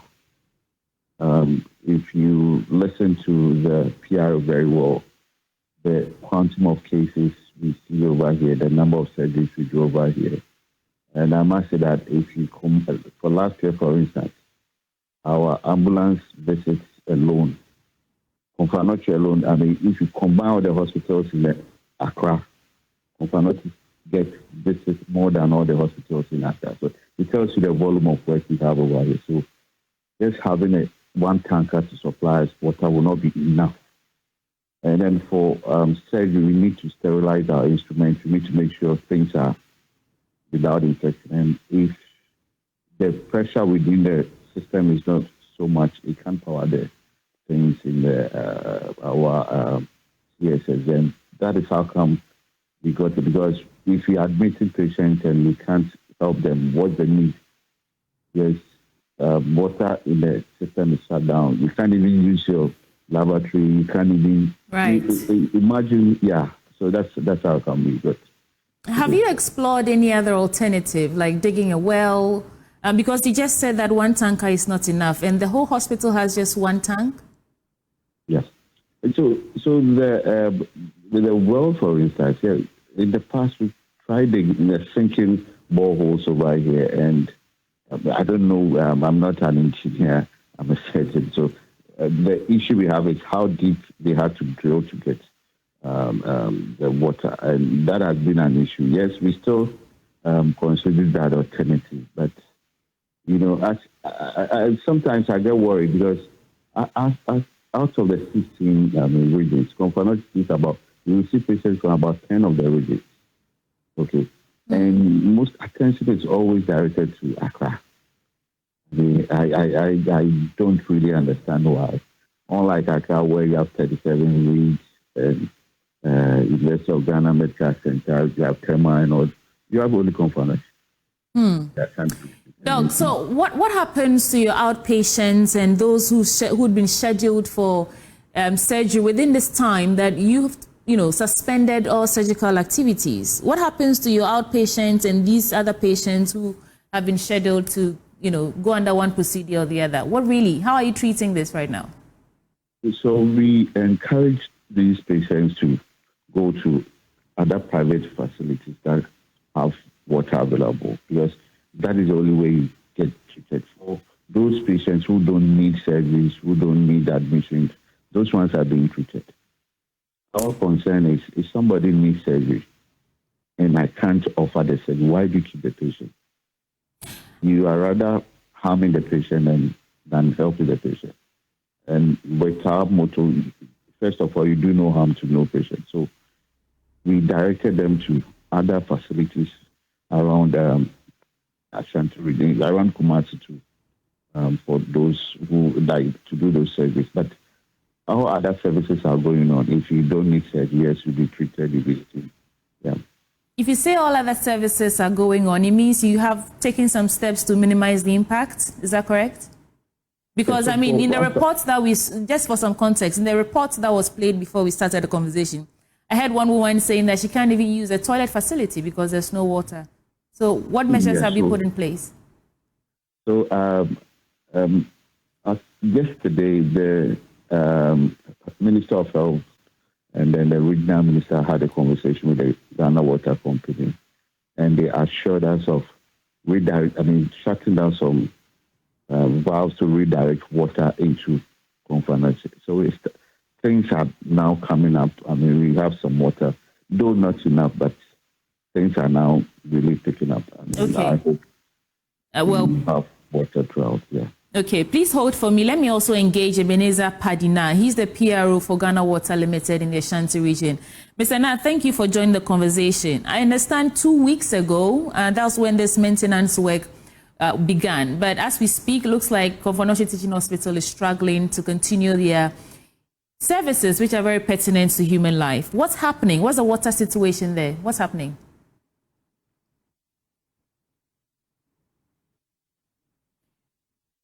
Mr. Padina, if you can hear me, please unmute. And I was asking for the details in terms of why Konfo Teaching Hospital have to shut down or suspend surgical activities because of shortage of water.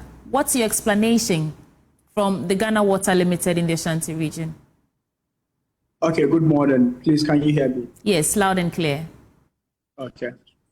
Thank you. So I think the basic explanation to this is that as earlier communicated by the PRO for CAT, we had to undergo some maintenance work at the Swami Runabout, which necessitated that we had to go off for some time, which is 3 days, and then restore supply to the Kumasi metropolis. Now, what happened is that when we were done with water production, we noticed there were few challenges which came to our attention that CAT was one of the places, affected. So quickly, we had to go back to the drawing board and then look at how best we can serve.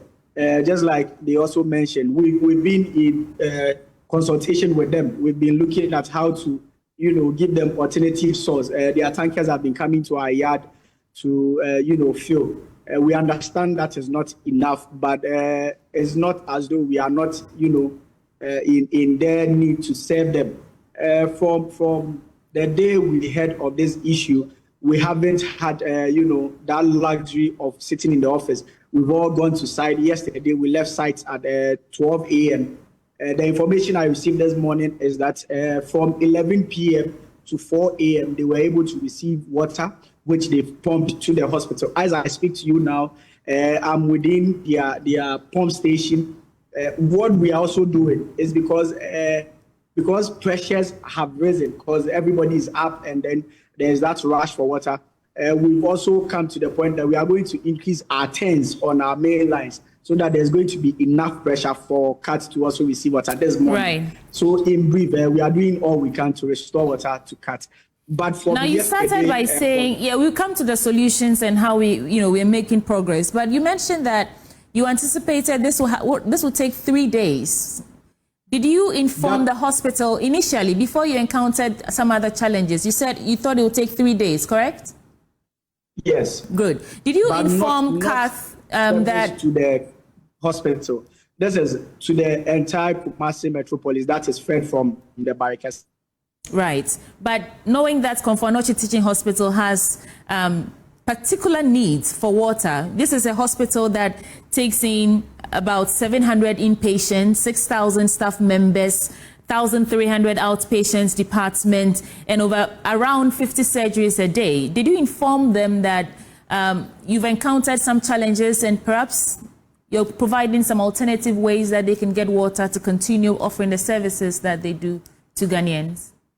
Very well, we did. And it's clearly stated by the PR that we informed them that we were going to do some maintenance work. You will bear with me, even the regional minister had to come in and, post and also tap Ghana Water to say he's hoping we can achieve the target we've set for ourselves. So we actually informed all and sundry institutions. That's why we were supposed to do this. We gave ourselves week announcement, a week time frame to get people to store enough water. And from the communique we issued, we highlighted that this is the time people should store enough water. We were looking at institutions like this. It's unfortunate we got to this aspect. We were supposed to have resumed water on the 4th day, but we resumed operation on the 3rd day. Are you still with me? Yes, I'm Great. here. Okay, so now that they suspended surgical operations because of shortage of water, what are the steps you are taking to help them get back on track? As I mentioned earlier, as of yesterday, they've confirmed from 11 p.m. to 4 a.m. this morning, they've received flow, they've come to the hospital. We've also gone back to our lines to, increase stands for them to get more pressure. This morning, as I speak, I'm still within their yard. This morning, when I got to the doctor's quarters, water was flowing, just that the pressures were down. Okay. We are looking at it that by noon or any time from now, pressure should build and then Komfo-Anokye should be back to operations. Dr. Leeds, he says that looks like there's light at the end of the tunnel. Is that correct? Is that accurate? Is that your experience from the hospital? Yeah, so like I said, yesterday we had some water, and the water will flow, but we need the pressures to power our machines in the CSSD unit. So that's yesterday, yes, water came around. We had some water and some things were sterilized, and we will be operating today. But if it can be sustained, that is what we're looking at. Yes, you can't do any surgery without your instrument being sterilized. And once the patients are locked up in your emergency bay is locked, packed, and nobody can come in again. So we are hoping, like you're saying, we're hoping that the pressures will go up so that we'll be able to power our machines in the sterilization unit. Does that mean that the surgical cases are still suspended until you actually get flow of water?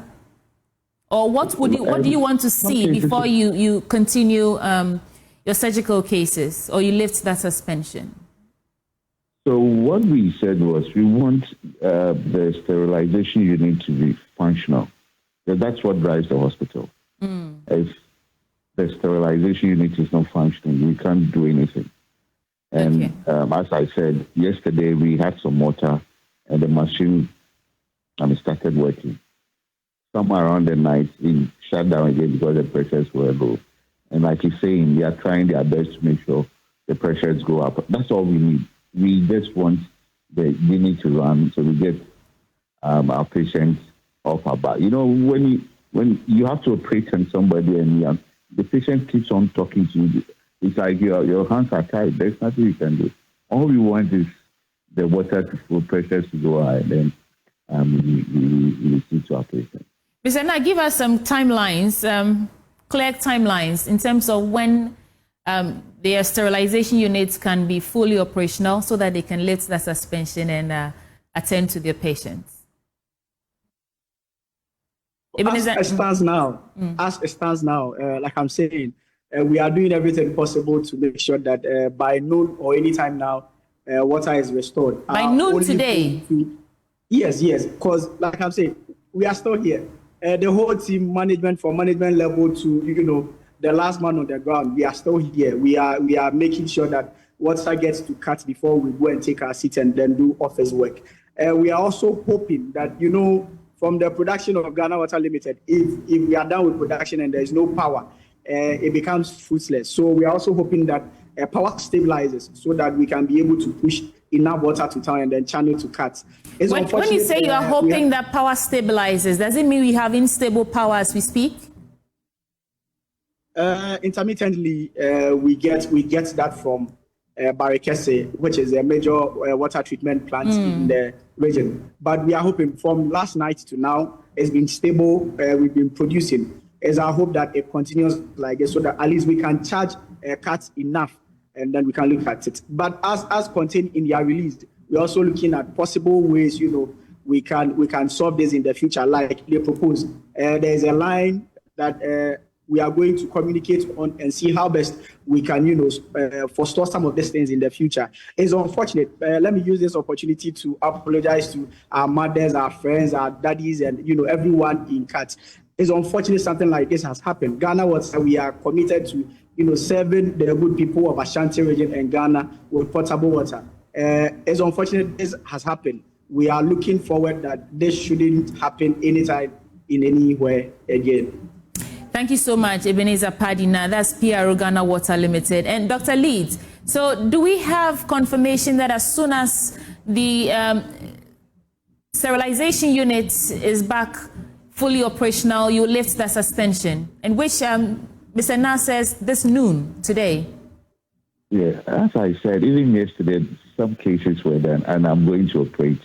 Even by 9 o'clock, I should be operating. So once we get things done, it's for the benefit of the patient. I don't want to transmit any infection to my patient. It's to our benefit, it's to the benefit of the patient. So all we need is the water to go, pressures to be high enough, and we are ready to.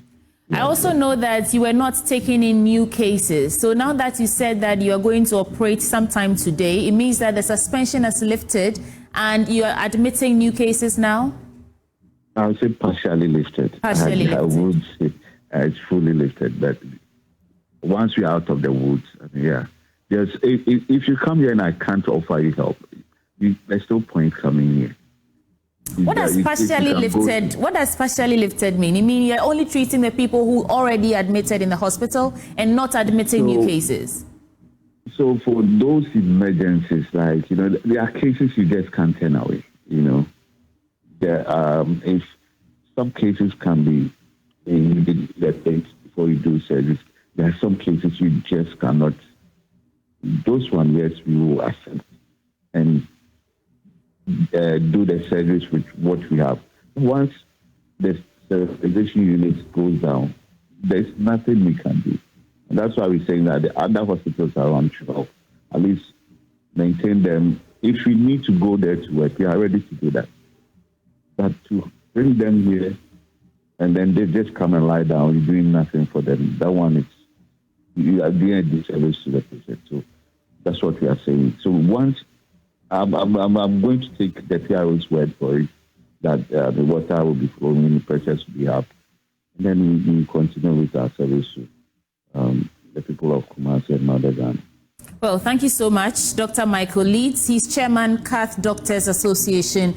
And I also have Charles Kusi-Appiah on the line with me. Charles is Head Business and Economic Bureau at GUTA. Well, Charles will come in on the next conversation because now we want to look at what's happening 3 months after fire reduced Kantamanto markets to ashes. Traders who lost everything have received just 125 Ghana cedis each, despite nearly 3 million cedis in donations. Sarah Mensah will tell you the story first. lost 1.6 billion. It's been 3 months since fire engulfed the Kantamanto market, one of Ghana's leading markets in Accra. Joy News was here last month to interact with some of the market women about how they are coping. So they told us they haven't received any money from the leaders, although there have been a lot of donations to them. Today, Joy News is back here to talk to them how they are coping. Are they still using their monies to put up the structures, or they have received some monies from their leaders? Mama Keke lost everything in the fire.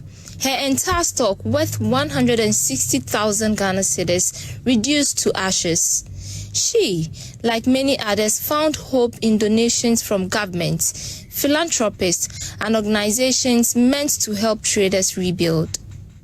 But that hope is fading fast. Mama Keke says she received just 125 Ghana cedis as a share of the relief fund. 125 cedis. If you want me to say it in the old money, 1,250,000. 1 million old money, 250. That is each person. That is the money they gave us. That the donation and everything we get. 125 cedis so that we could use it to start work. So what happens to the rest of the donations? Have you asked them? We don't know. We don't know anything. They don't talk to us. They don't tell us anything. The only time I learned they tried to confront and talk to him was the day I was not around. But there are people here. Madam Ekia received the same amount. She describes it as woefully inadequate. Challenges in your baby, I see a Skebia, Sikenya 100 Ghana, and 20 cedis, and 5 cedis, which is 1.2. 1.2 and penny sika yenyaye. Enti yama yesika 7 nko ye, nyama ni ye free, omodi be free ye. Ye twa. Ebi wo ha wontimi ponton wie na ne wura dan wo kasa. Unlike them, Dora says she was completely left out. She received nothing. The money that was brought to the elders at Kantamanto, we being by the roadside, they have not given us anything. We heard that they gave each person inside Kantamanto 125 cedis. So even we by the roadside, when we heard it, we said, oh, how can we go and take this money for what? What can it do for us? If a bill is cost over 3,000, 5,000, and you are giving 125 cedis, what can you use it for? You can't use it for anything. So the elders here, they didn't try. They received 1 million Ghana cedis from government, 200,000 Ghana cedis from Paramount Chief of Kwewu, Dasibre Ekuamwa Boateng, 50,000 Ghana cedis from Nana Kwame Bediako, popularly known as Cheddar, 10,000 Ghana cedis from Benjamin Azamati, 40,000 Ghana cedis from First Vice Chairman of Guta, 200,000 Ghana cedis from the former Vice President, Dr. Mahmoud Baumia, 1 million Ghana cedis from OR Foundation, 100,000 Ghana cedis from the leader of the Movement for Change, Alan Kojo Tremanten, 10,000 Ghana cedis from Soul Travel Ghana, 10,000 Ghana cedis from OK Frimpong, 150,000 Ghana cedis from Absa Bank, 10,000 Ghana cedis from Wendy Shea, and 100,000 Ghana cedis from Stanley Kodia and Brothers. In total, 2.88 million was received in cash donations. Only 1 million Ghana cedis donated by the President, John Dramani Mahama, was disbursed among affected traders. That suggests about 8,000 traders received the relief. But the critical question remains, what happened to the rest of the money? Market manager Mr. Duchum, a member of the committee that oversaw the disbursement, has yet to account for the remaining funds. We gave them 25 Ghana cedis like they told you. And the 25 Ghana cedis was a donation that was given to us by the president. He gave us 1 million Ghana cedis. And our instruction attached to the money. He was saying that the money should be given to them, if you like, in account partners, they should go and buy cocoa for that. And so when we came, we collected the names, and then we had about 7,800, there are about almost 8,000 retailers. And so when we divide 8,000 by 1 million Ghana cedis. Each person will get 125 Ghana cedis. That was why we gave them 125 cedis. So the money you are talking about right now is the one from President Mahama. So what about the other donations? What are you using those monies for? And so after the 1 million cedis, where there were donations from corporate bodies, individuals, and organizations. And by the time we had a meeting, we got about 781,200 Ghana cedis. Out of that, we have spent about 367 Ghana cedis. So we're left with 400.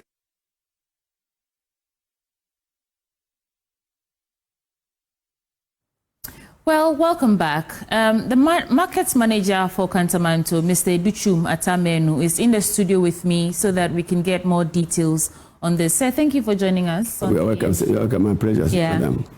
When this happened, the entire country sympathized with these traders. Exactly so. And many philanthropists, poured in donations just to help you rebuild. Yes.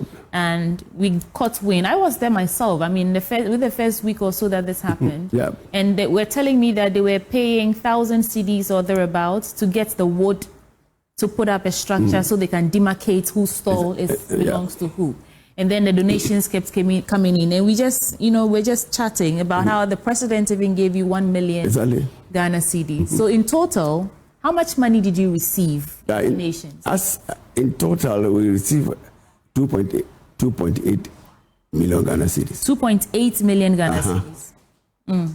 So, out of the 2.8, 1 million cedis is from the president, yeah. And that money was given to us specifically to share among the traders.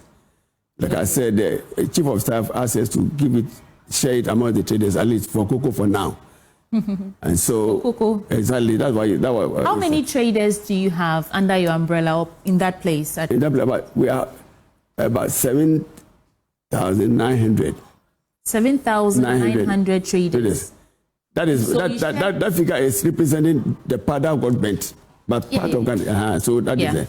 So 7,900 traders were affected by that fire. Exactly. And then you got 1 million Ghana cedis from the president's share. And then you have 1.8 million Ghana cedis from other donors. That 1.8 million, out of the 1 million cedis from 1.8 was also donated to us by the All Foundation. Yes. To be able to purchase the lumber. Okay. And so that money cannot be added to I just want us to understand the figures because it's numbers. Exactly. So you have 1 million from President John Dramani Mahama. 1 million from. Then you have 1.8 from All Foundation. No, 1 million from All Foundation. 1 million from All Foundation. Exactly, for the purchase of lumber. And so the rest, the remaining are donations from individuals and corporate bodies, right, to be able to rebuild Kantamanto. Now, out of the 2.8 million in total, you shared only 1 million, which was coming from the president because he specifically says share for cocoa. Exactly. And you shared this among 7,900 people. Yeah. And that's how come each person got 125 cedis. It's woefully inadequate, is it not? Well, that would depend from where we are coming from. Okay. You understand? Some people, it's each shed. Some have got 2, 3, 4 sheds. So you understand? You have to add up. And that was it. That was the money that was given to us to be shared among them. Okay. The lumber, the 1 million cedis for lumber. You understand? And the rest were donations from individuals and corporate bodies to be able to rebuild Kantamanto back. Okay. So where did that money go? Are you actually rebuilding? Are you? Yeah, we started when you come to Kantamanto right now. We saw in the report that they are putting. The place has been brought back to shape, even better than it was, and so that is it. So we are still rebuilding. So we had a meeting on the 2nd of February, 21st of February, just to tell them what has happened. The monies that day we also told them that we have shared the money that was meant for that we got from the presidency. And so everybody, each person is getting 125.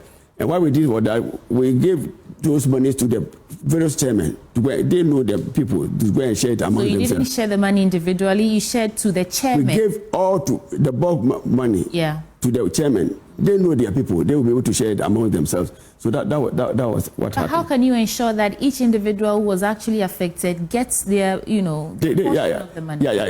We also follow up. And we saw that they did the right thing. Anybody whose items got bent and their name was brought to us, each person has gotten his or her share. One last thing before I go to Mr. Charles Kusiapia. He's head Business and Economic Bureau at Guta. So how much money, as we speak, is in your coffers for the rebuilding? So the total sum from individuals and corporate bodies amounted to 781,200 Ghana cedis. And so at the time we were having a meeting on the 21st of February, we have spent about 367 out of that. So we're left 20. Sorry, I didn't. 21st. I'm saying that that's at 21st we had a meeting. February. Yes, exactly. But we have spent 367 out of the 781,200 Ghana cedis. And so we're left with 414 Ghana cedis. And you know, it's work in progress. And so we are still working with the money.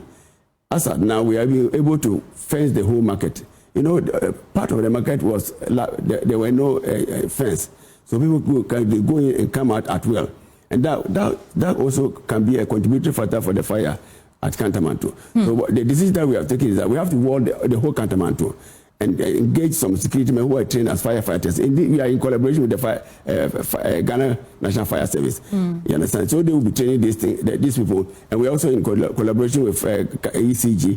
They will train them as to how, when there's a power, they'll be able to cut the wire so that it will not get out of hand. And these are the measures that we have put in place, which we think that it will be able to help us to prevent the fires in the country. Please hold for me. When you come back, we'll get into how some of your traders were still using their own monies to buy wood and others. I want to engage Charles Apia now. Okay, that's fine. Yeah, Mr. Apia, thank you for joining the conversation. Looks like the traders at Kantamanto who were affected by the fire and are happy about the 125 cedi or so that they're receiving. What do you make of the whole situation? 3 months after the fire, these are the issues that are coming up. All right. Good morning to you and to your viewers. I listened to the chairman with so much sadness and heartbreaks.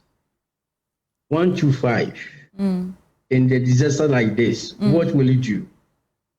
It comes to the point that we were discussing at that time that we need to have insurance for our marketplaces. Such reliefs from government will not restore businesses back to their days of good. It only gives them some space to breathe. But insurance will indemnify them to do 100% restoration. I understand the chairman, I understand the frustration he's also going through because expectation is very high. Everybody have heard that government have advanced some money to them. Corporate organizations are supporting them. So at least everybody is expecting some good money to buy stocks. But you can understand 125 Ghana cedis cannot buy even one meal from any good restaurant in Ghana. So it would have been much more better if they have not shared the money and probably use it to augment the rebuilding of Kantamanto. That's everybody will appreciate that these monies are there to bring our market back as early as possible, to bring us back to economic life. I understand some of these things do happen. I think we need proper planning going forward, how we do post-disaster management with our market people so that we will not be experiencing some of these things. You could experience with the interviews that you did, most of the traders are not happy. But of course, you cannot blame the leadership of Kantamanto. It is what it is. But we should do proper engagement going forward and see how, one, we have total insurance for every facility within our market spaces, do proper training on post-disaster management, and what I always call the business continuity plan, so that we will not feel so much heat and negative impact when some of these unexpected events do happen in our marketplace. To Mr. Atamenu. So when you did a calculation of how much each person would get if you shared that 1 million among the 7,900 people, of course you got to know that each person will be getting about 125 cedis. Why did you proceed with sharing the money if you know that it won't amount to much? Because these traders are saying they spend at least 1,000 cedis, and they had to pay for it to buy the wood that will even demarcate their stalls.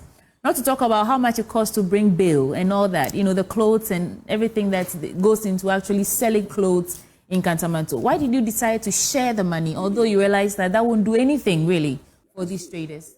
But I said, actually, the money is, even though it's 1 million, when you hear this, when you come to, they say 10 billion Ghana cedis. So even say the president gave us 10 billion to a whole lot of things.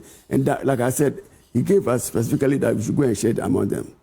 So we met, the leadership of the market met, including the various chairmen, and we brainstormed. But we realized that they said they need the money.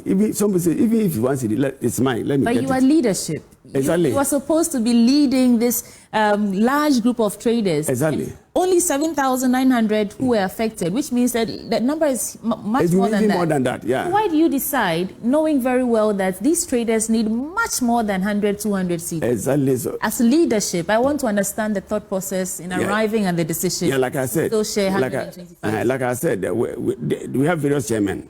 You understand? They lead a lot various markets. So we sat down. Like the brother said, we have wanted to use it just to help rebuild the market. But they were saying that that money was given to the market specifically to be shared amongst them. So we are representing their interests. If they say that this is what they want, we don't think we can be able to do otherwise. That was why we said, okay, if that is the case, then let's do what they are saying. After all, the money was given to us, and there was instruction attached that we should share it among the traders. So that's why we're not able to stand on our feet that even though we are saying that we share it to you, we can't do that. We are representing their interests, and this is what they are saying, and we have to go by that. Charles, so at this point, where does Guta come in? Because these traders still need help, and it doesn't look like the money that's currently in their coffers will be enough to complete the rebuilding of the places that were affected by the fire. Where does Guta come in? Charles, if you can hear me, unmute, yeah. Is it okay now? Yes, loud and clear. Thank you. We were still leadership support to the people of Kantamanto. We also engage their local leadership and see how we will manage funds coming in, and also do a bidding for them from government to other interested parties that have invested economic interest at Kantamanto to raise funds to support in the rebuilding of Kantamanto. How exactly are you going to raise? Charles, just a second. How are you going to raise the funds? Because the money they have and shared came from donors, benevolent people who wanted to help them out. So how else are you going to raise funds? What I'm saying is we are looking at fund management as one of the support systems. And when we're able to execute such projects well and have prudent management in your finances, it of course will attract other stakeholders that have economic interest in Kantamanto to come on board in rebuilding the market. I was looking at the economic ramifications for the period that we have to be waiting to bring life back to Kantamanto. Government revenue projection for this year, they of course might have also factored Kantamanto as another source of raking taxes. If government do not come in as early as possible, such opportunity to rake revenue from Kantamanto will elude them. So we're going to engage government, we'll engage other stakeholders, and see how best. In fact, the key players within the market, some of them, if they have other source of raising funds, we encourage them to come on board, because this is where we do our business, this is where we live our life. And we cannot watch for it to go down like this. And as I said early on, we will extend leadership support to the local leadership at Kantamanto.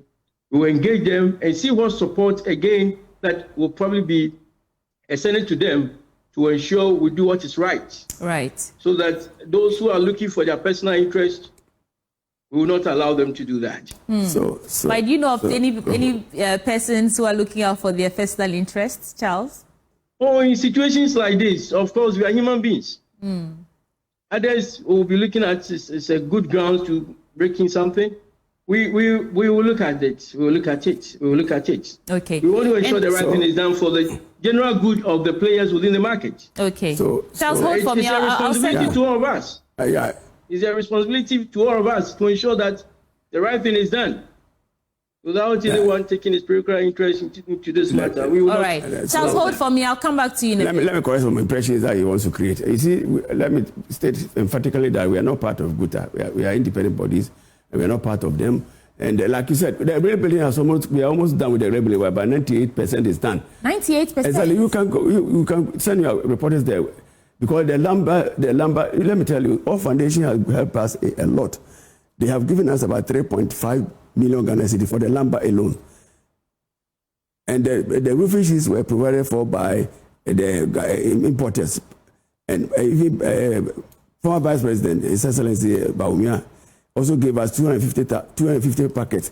Desperate group of companies gave us 62 packets and a whole lot. We had cement, 900 from NPP, and 100 bags of cement also from an individual. So the rebuilding, we are almost done with the rebuilding. You don't need any funds, any more funds. We need more funds. We need more funds. You know, we can ask for more. Like he's saying, our foundation has also given each person trader 2,500 Ghana cedis. Each trader? Each trader. Who received that money? No. Those monies were sent to them through Momo, to their phones. As about 2 weeks ago, we had a meeting at AMA, and the co-founder of the foundation, Branson, he said they have distributed 2,500 to 8,000 people, amounting to 20 million Ghana cedis. They voted 25 million Ghana cedis for 10,000. That is what they budgeted for. And for us at that time, I'm saying they have distributed 20 billion Ghana cedis. And so these are the things that we have received. The rebuilding is almost done. We are almost about 99. We are left with the gate. As I talk to you, on Sunday, the person who is constructing the gate will come and fix it on Sunday about 10.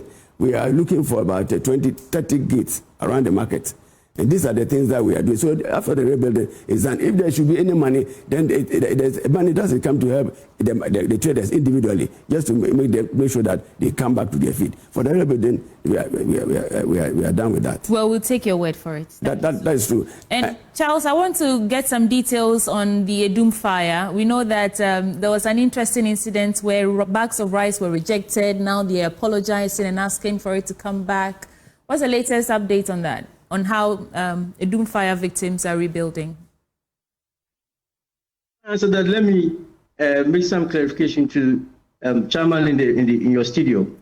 My comment is not targeted at them as leadership, and we must appreciate that in situations like this, even some traders might have their personal interest that might supersede the total interest of the good of the market players. That's what I'm talking about. Right. It's not targeted at them as executives of Kantamanto. Apart from that. Okay. Now back to your question. Of course, we witnessed the episode when the Interior Minister wanted to extend some support to fire victims at June, PZ, and those areas. Yes, those scenes, of course, sometimes you must expect them because people have different aspirations and expectations. And I am happy that there's no U-turn now. He's an Interior Minister, and the security of local market is also important to him. So I think he might have had a goodwill of bringing such support to our people. Just imagine the 125 Ghana cedis. He could not have bought a bag 1 kg or 5 kg of rice and that of oil. But such support from the Interior Minister probably could have given homes and households some meal for them to survive within this period. And I'm happy people in Kumasi, traders in Kumasi, have come to terms that they need such support. And on that, we want to apologize to the Interior Minister and to the Regional Minister for what happened. And sometimes they should also understand that it's bound to happen because it's a marketplace. And we have different people with different political affiliations, political exposures, and personal expectations. So we welcome every support coming from him, right, and all other government agencies, and even individuals who have the good of Kumasi at heart, that we need to support our people for them to get back to economic life. Charles Kusi-Appiah, Head Business and Economic Bureau, Guta. Thank you so much for your time this morning on the AM show. So I'll give you about 30 seconds okay. before we go. Final word. I want to assure Kantamanto traders, we want to thank them for their support so far. And like I said the other time, that we represent their interest. All money that is given to us for in their behalf, we are going to use it judiciously. Every person will be accounted for. They should stay put. Maybe sometime next 2 weeks, we are going to have a meeting to tell them what has happened so far, what money have been spent and what is left, and ask them how should those monies be put to. Okay, thank you. Maybe I'll take a trip there myself to confirm the 98% completion. I will be glad of the rebuilding. I'll be glad. If you can go with me today, yeah, I'll be glad. Yeah. All right. Well, thank you, Mr. Educhu Matamenu, he's market manager for Kantamanto Markets. Thank you. That's welcome, madam. Thank you very much. All right, please stick and stay. There's still so much coming your way on the AM show. We'll be right back. Interesting guests joining me for a conversation. If you think about shea butter and what you use, I use shea butter every day, and I use black soap as well. But the point is, the process it takes to get that to you, you have no idea. And especially from up north, what happens to those channels through which we get our shea butter? Well, there are some people, stable, if you want to put it specifically, collaborating with World Vision Ghana to make this process, especially the women producing these, better. And joining me for a conversation, we have Sabrina Dore Elba. She is a founder of Sable Labs. We also have joining the conversation Maxwell Amedi, livelihood manager at World Vision Ghana. Both of them join me here. Good morning. Thank you for having us. Good morning. It's a pleasure having you. Okay, so Max, tell us a bit about yourself. I just want a good understanding, and I'll ask Sable as well. Okay, thank you. Good morning to your viewers. It's a pleasure to be on your show. My name is Maxwell Amedi. I'm the livelihood and economic development manager for World Vision Ghana, and I work with communities, women, and the households that we work with to empower them to bring life in all its fullness, being the vision for the organization, to empower them, to give them the necessary tools and the resources that they need to be able to make meaning out of life. That is who I am and what I do for World Vision Ghana. Sabrina, you also have quite a rich profile, and beyond, I was teasing her that beyond everything else that we may know her for, there is you and what you do. So tell us a bit about yourself. Thank you. Yes, I am the co-founder of Sable Labs. I did start it with my husband. I'm also a UN Goodwill Ambassador for IFAD, which I think you might know, and very passionate. I'm a philanthropist. I definitely focus on gender, smallholder farmers, and agriculture, which, sounds a bit of a surprise, but as we get into the conversation, you'll see why I'm so passionate about it. Okay. So coming back to you, Maxwell, briefly, why this initiative when it comes to, women farmers or those who process shea butter up north? Why? Yes, very important because, looking at issues around climate change, it's here with us. And we see that over the years, there has been a decline in terms of trend, in terms of yield, the quantity of shea butter that we get from the landscapes that we work in. And also, in terms of the opportunities that lies, in the shea value chain, we see that a lot of people are actually not taking advantage of the opportunities that lies within the share value chain. And so having a partner, working together to be able to promote this product that we have. We are in the month of, Ghana month, and we need to promote some of these valuable indigenous economic trade species that we have and what comes out of it. And so there is a need for us to partner, and for World Vision, it's one of our core values. We are partners, and so we don't do the work that we do alone. And so we work with like-minded organizations that have the same vision, the same mission of economic transformation to be able to empower these women that are very vulnerable.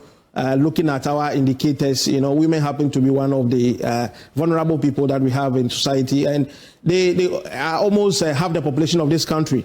And so if they have the population of this country, there is a need for us to be able to work around initiatives that will support them and that will be able to empower them to make meaning out of life and to be able to support the children.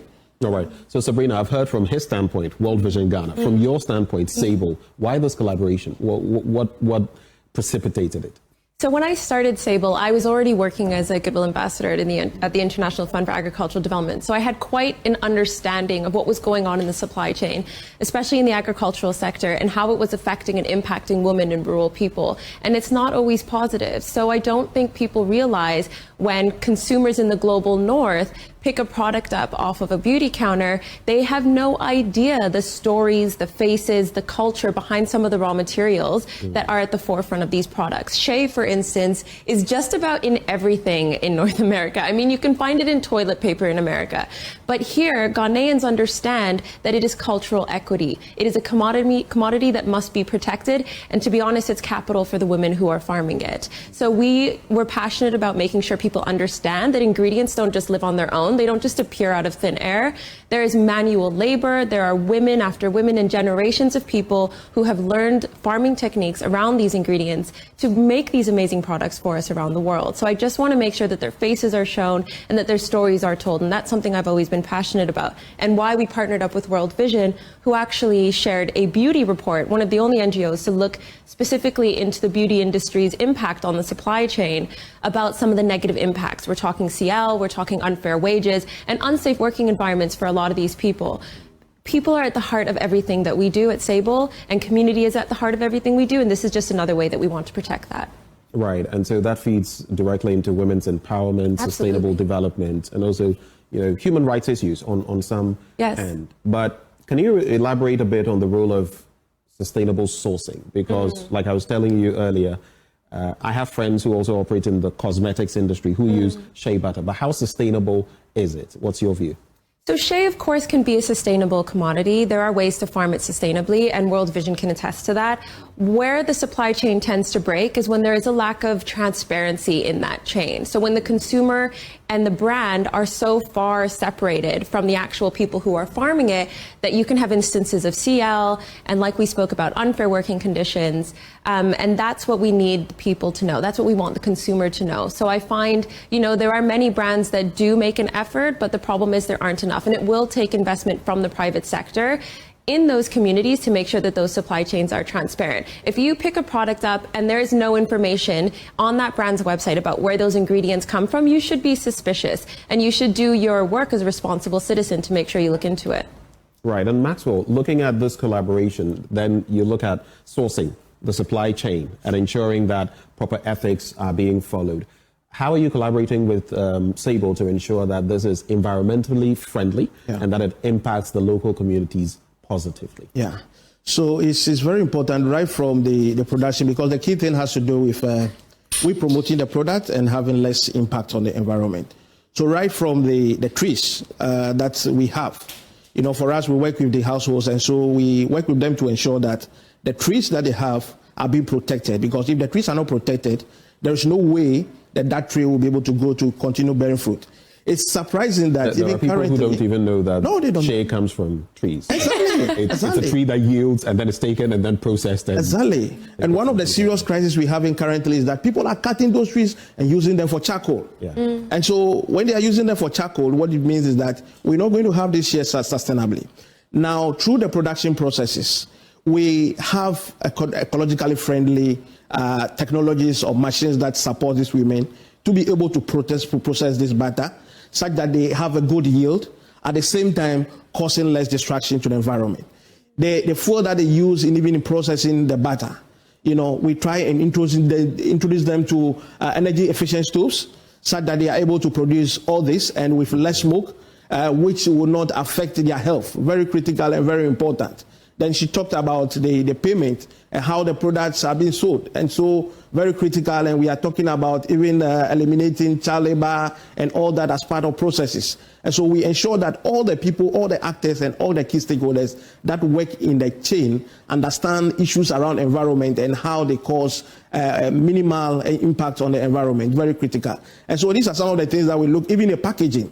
We're looking at how can we work together to have ecologically friendly packages, such that what the product that is being bought, you know, after using, how they destroy the materials, should be able to decompose back to the soil to improve soil fertility and all that. So these are all part of sustainability, which is looking at the circular economy to ensure that everything, within the ecosystem is being utilized. I also think it's a good point that you said climate change is happening now. In the global north, they have the luxury of saying it's in some distant future, but across Africa, across the continent, we are seeing the effects of that today. If you can't predict the weather, you cannot farm. That's just a basic thing. We were at a program yesterday and we had just helped some of the farmers plant some seeds and then it rained. All of that work we did that morning was gone in a second, right? But if you can't predict when the rainy season will start, or if it doesn't come at all, it affects your yield, it affects your capital, it affects your livelihood. Another point I want to make is I think it's important that brands meet these farmers, business person to business person, because they are entrepreneurs. And that's one of the things I really want people to understand. We are on equal standing as brand owners when we come to meet these farmers. Hi, let's shake hands, let's do business. And that's something we find important at our brand, to source from communities we know, people we meet, so we can meet face to face and treat them the way they should be treated. And that reminds me of, sometimes outsourcing work to different parts of the world and how some people at other ends are just used like tools for manufacturing. Absolutely. And then the consumers end up not knowing what went into the products they may be buying. Oh, I appreciate that. Maxwell has already started talking about the point. When it comes to the circular economy and the practices in there, I'd like you to highlight more on that and also look at what the future holds for Shea processing and all these people who are in the chain. We were talking a bit earlier about what it looks like in communities when they get the right equipment to increase their yield. Africa's going to have the youngest billion. We know that. And I think a good portion of those young people should look at the rural areas as a business opportunity to go back to rural places, to farm, to build businesses around these ingredients. It's not just Shea. I mean, Ghana yields so many amazing ingredients that are used in products around the world, right? People call them proprietary ingredients. Ghanaians call them plants. Africans call them plants, right? We know the value that's in this. So I think there is a big future for Shea. I hope the public sector also sees that value and contributes appropriately. Private sector should do the same. But I think what's most important for us, and I'll just reiterate this point, is the reason we did this trip is that we want the consumer to understand that. We want people who might live in, a random city in US, for instance, to know that when they buy something, that there are people behind these products. And in that way, we can start a circular economy, like you were mentioning, right? When people are investing in smallholder farmers, they're not waiting for a handout. They are hardworking people. You should have come on this trip with us. Oh my gosh, I cannot believe. I do know. Yeah, absolutely. Like I've told you, I've had friends who source from up north who have told me very interesting stories. In fact, one of my friends, Francesca, even helped put up a building in one of these areas. So I know there have been a number of efforts at helping out. But you're also saying something about mechanization and how much more it could do for the process. I mean, if you look at it in terms of manual output versus mechanized output, how different is the gap that is created? It's about 10 times, 15 times the amount of yield you can get when you start to incorporate that manual process. And for co-ops, I mean, just to be able to increase that yield, you can imagine what that means towards their path to economic independence.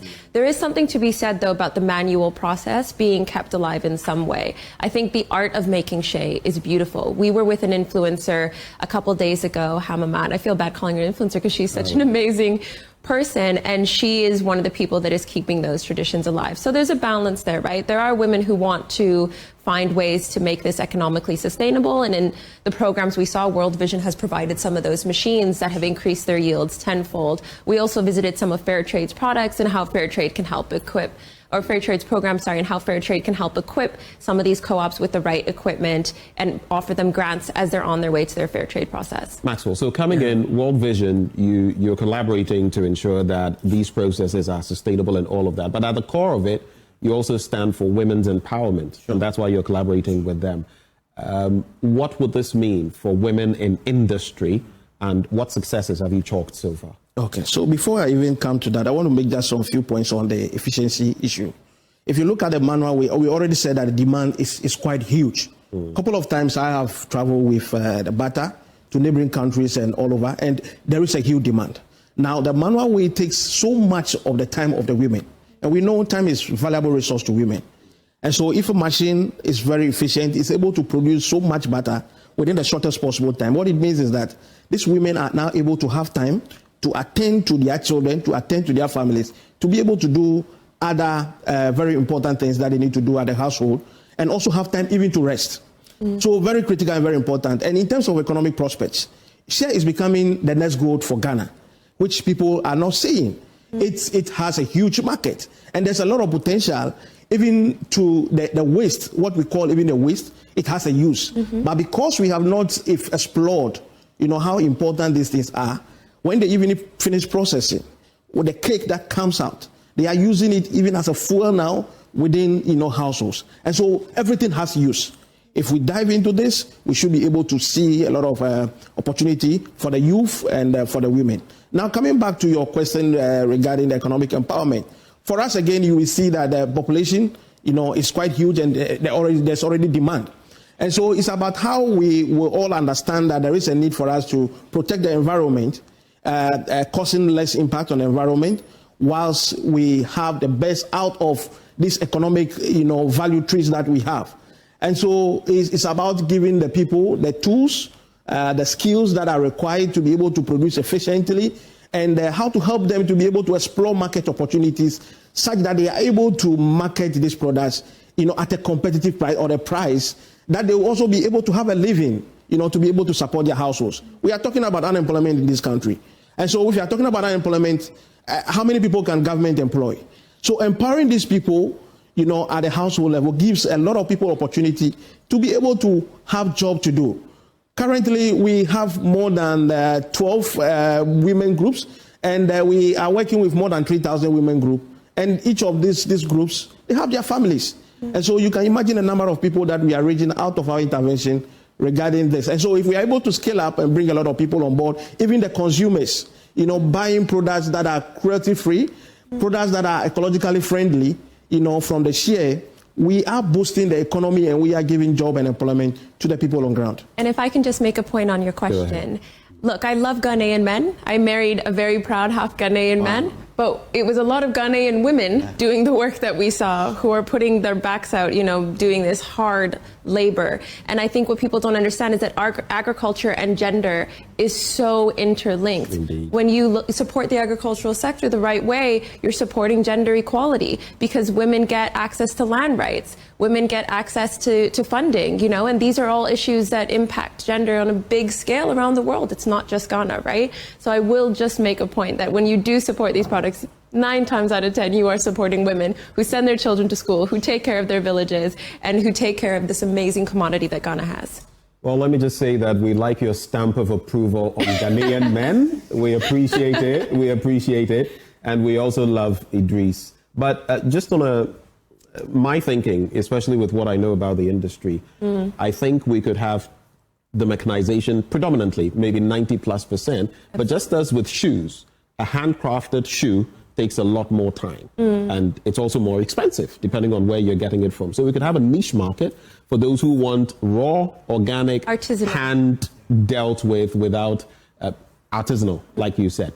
We could have different markets so that those who want that raw form simply by hand and those who want the machine can have, it's different strokes for different folks. But very quickly, on the point of training and capacity building, I want both of you to address how you're collaborating to train these women and build their capacity, starting with you, Sabrina. Yeah, I'll let World Vision speak to their programs specifically, but what we've seen over the past couple of days is the programs implemented are there not only to help the farmers adapt to some of the effects of climate change, but to help increase their yields, to help introduce them to other farmers so they can build co-ops, to get them access to markets, whether that be through transportation, through proper storage mechanisms, but then at the end of that, to make sure that they're paid a fair amount. And it was one of the reasons we met with Fair Trade as well. Point. That is a very crucial point. And one of the things we do as a brand is make sure that we only work places where we can understand that the women are getting fair pay, and we can be behind that, whether to subsidize it or to make sure that that's happening. And I will let you speak also to some of more of the programs they're doing, but it really is about equipping these women with the right tools. Yeah.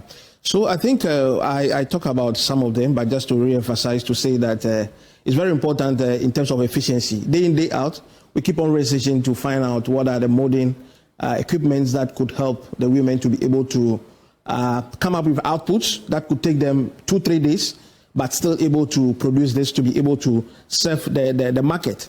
Because what I see also is that there is a huge demand, but people in terms of supply, our people are not able to meet the supply. And so they need to be able to produce quickly to be able to serve the market. Then another key area has to do with packaging. Day in, day out again, we keep on exploring what are the ecologically friendly packaging materials that we need to introduce to these people to be able to market the product. You know, somebody can just buy a product just because of packaging. And so it's very critical that we pay attention to these details. And since we are concerned about the environment, we are looking at materials that are degradable, materials that are able to feed back into our system. And so we're coming up with these products and introducing them to the groups. Now, one of the biggest problems, if you engage these women, they talk about, will be issues around capital. And so one of the key things that we do is that we bring these women groups together to introduce them to a community kind of self-financing mechanism where these women pool resources together to be able to support their economic activity that they do.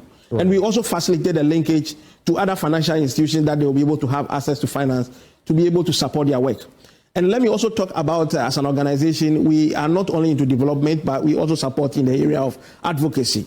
There are some policy issues that needs to be dealt with or needs to be addressed to create that enabling environment for these women to be able to produce and to be able to sell this matter they are talking about. And so as an organization, we work together with them to be able to speak on their behalf, to be able to deal and address critical issues that are around policies to create that enabling for them to be able to thrive and to be able to operate. And just a message to private sector on that point, businesses investing in these communities who are growing these amazing ingredients that are integral to their formulations, to their branding, to their product. It's in their own best interest to connect with these people, to share their stories, because the consumer is smart. The consumer wants to know the brand cares. And we were with a community yesterday who told us, it's $2,500 USD to get them one processing machine. That's a massive investment for the community, but it's an easier investment for a big business, right? Yeah. If businesses take the time to really learn the communities that they're working with and make these investments, it's just better for everyone. Let's box in these 3 points. So you've been engaging traditional leaders, both of you, in these communities, and of course they have quite a voice, and what they say also impacts how things go, especially with these women. What have the interactions been like? What have they yielded so far? And scaling up in Ghana and Africa, what's the plan? I'll start with you. So when we started this trip, we, like I said, wanted to share the stories, because for me, it's just not enough people know. People in the global north, around the world, have no idea the amount of work that goes into these raw materials. So for us, it really has been about letting the women speak and not us speaking for them, so that we can speak together when we share their stories. And the stories we heard were amazing. I almost think everyone we met is an entrepreneur. The entrepreneurial spirit is contagious in Ghana, right? Everyone had dreams of either building a business one day, or I want to have a gas station, or I'd love to do this. And I just heard so many amazing stories. And I think when you speak to people, like person to person, that is the best way to educate or grow each other, right? We both benefit from each other. So we did sit down with a local chief who had some amazing insights, who'd actually given a plot of land to start a Shea farm for the women. And it's that beauty of community coming together, because they're listening to each other, they're engaging each other. So those are some of the stories that really touched me. So you have to tell her that it's not only Accra stay by plans, Ghana stay by plans. And so you have to be entrepreneurial to survive in this country. But your take on that? Yeah, so traditional leaders and authorities have a critical role to play, because this resource that we are talking about here, they are the custodian of the land, and the resources are within this domain. And so their participation and their interest in this critical issue about climate-related issues, protecting and conserving the biodiversity, is very critical. Yes, speaking my language. Yeah, sure. Because if these trees are destroyed, like I'm saying, people are using it for charcoal and all that, and I'm talking about this being a gold mine, then it means that we are destroying the gold and all that. So when the chief also speaks, we respect chief so much. And so when they speak, everybody listens, to say that let us protect the environment, let us not burn the bushes, let us protect these valuable and economic trees so that they will be there. Now, in terms of participation, I see women also, or traditional authorities, giving opportunity to women to participate in the economy, because again, they contribute significantly towards the development of these rural areas and this rural economy. And so the chiefs giving them opportunity to be able to participate in the processing, let's say even giving them land to put up a center where they can process, this shea butter production. I think it's a great thing that they are doing to the women, because again, the benefits are coming back to the community and coming back to society and even the country. So they have a critical role to play. Yeah, sure, absolutely. Absolutely. So 2 final bits I'll leave both of you with, and that will be your final words. One has to do with how this feeds into the SDGs. And the second bit, as you collaborate, what's the long-term impact that you're hoping to achieve at the end of this? What's the plan? You can, either one of you can start. Oh. Yeah, so we're trying to create a movement where we bring everybody on board. Traditional authorities, we talk about farmers, we talk about the private sector players, we talk about the government on board. Everybody has a role to play, even including the media. We have a role to play. In terms of revisiting the indigenous and the valuable economic trees and resources that we have in our forests, how, one, we can protect them, and two, even the consumer, you go into the market to buy, what kind of products that you buy? Do you go in for a product that is coming from a natural source, a product that is coming from an environmentally friendly environment? We need to be conscious around these things. Most often than not, we are not conscious. And so we want to send that message across, and we want to have that movement where we move with everybody, so that what we are doing is not only contributing towards maybe just empowering women, but it's building the country, it's building the economy, it's reducing the impact on the environment, it's taking off issues around health. They are able to get livelihood, and everybody is comfortable, and we are all winning, and we are making a progress, contributing towards the sustainable development goals. And on top of that, food security, gender, I mean, it just touches across so many of the goals. And I think people are starting to realize that about agriculture. Sure. Once you protect rural people, I mean, you're already ticking so many boxes, right? I think the partnership for us has really been about amplifying our voice. Our voices are so much stronger when we come together. And I really have to thank the World Vision team for bringing us out here and allowing us to bring people and content creators to the programs that you guys have built so successfully. So just a heartfelt thank you to the World Vision team. I look forward to doing more work together. And really, it will always be about sharing the stories about the women and the people who are working. Well, what can I say? Long live the collaboration, and may it yield the sort of results that will impact all of us, especially the women in the value chain. Those who joined us for this conversation, we have Sabrina Dore Elba, a founder of Sable Labs. She's also a Goodwill Ambassador for the United Nations. She's passionate about agri, business and more. There's also Maxwell Amedi. He's a livelihood manager, World Vision Ghana. Both of them joined us for this belt of the conversation. We're taking a breather. When we return, how much do you know about Ghana, really? We're still in Ghana month. We bring you our trivia courtesy of Adobe Asari. She's been out there, and some of the responses, you just have to stick to your television set or your gadget and catch that. We'll be back after the break. It's the last Friday in March, a month dedicated to celebrating Ghana, our history, our culture, and our achievements. Today we are here at the Circle of Brass Sports to engage with citizens to test their knowledge of the country's history, culture, everything. What do they know? What stories do they have to share? Come with me as we find out. Our first two gentlemen for the day will talk to, what's your name, please? Okay, my name is Ofole Michael Chukunonso from Anambra State of Nigeria, aka Kweku GH.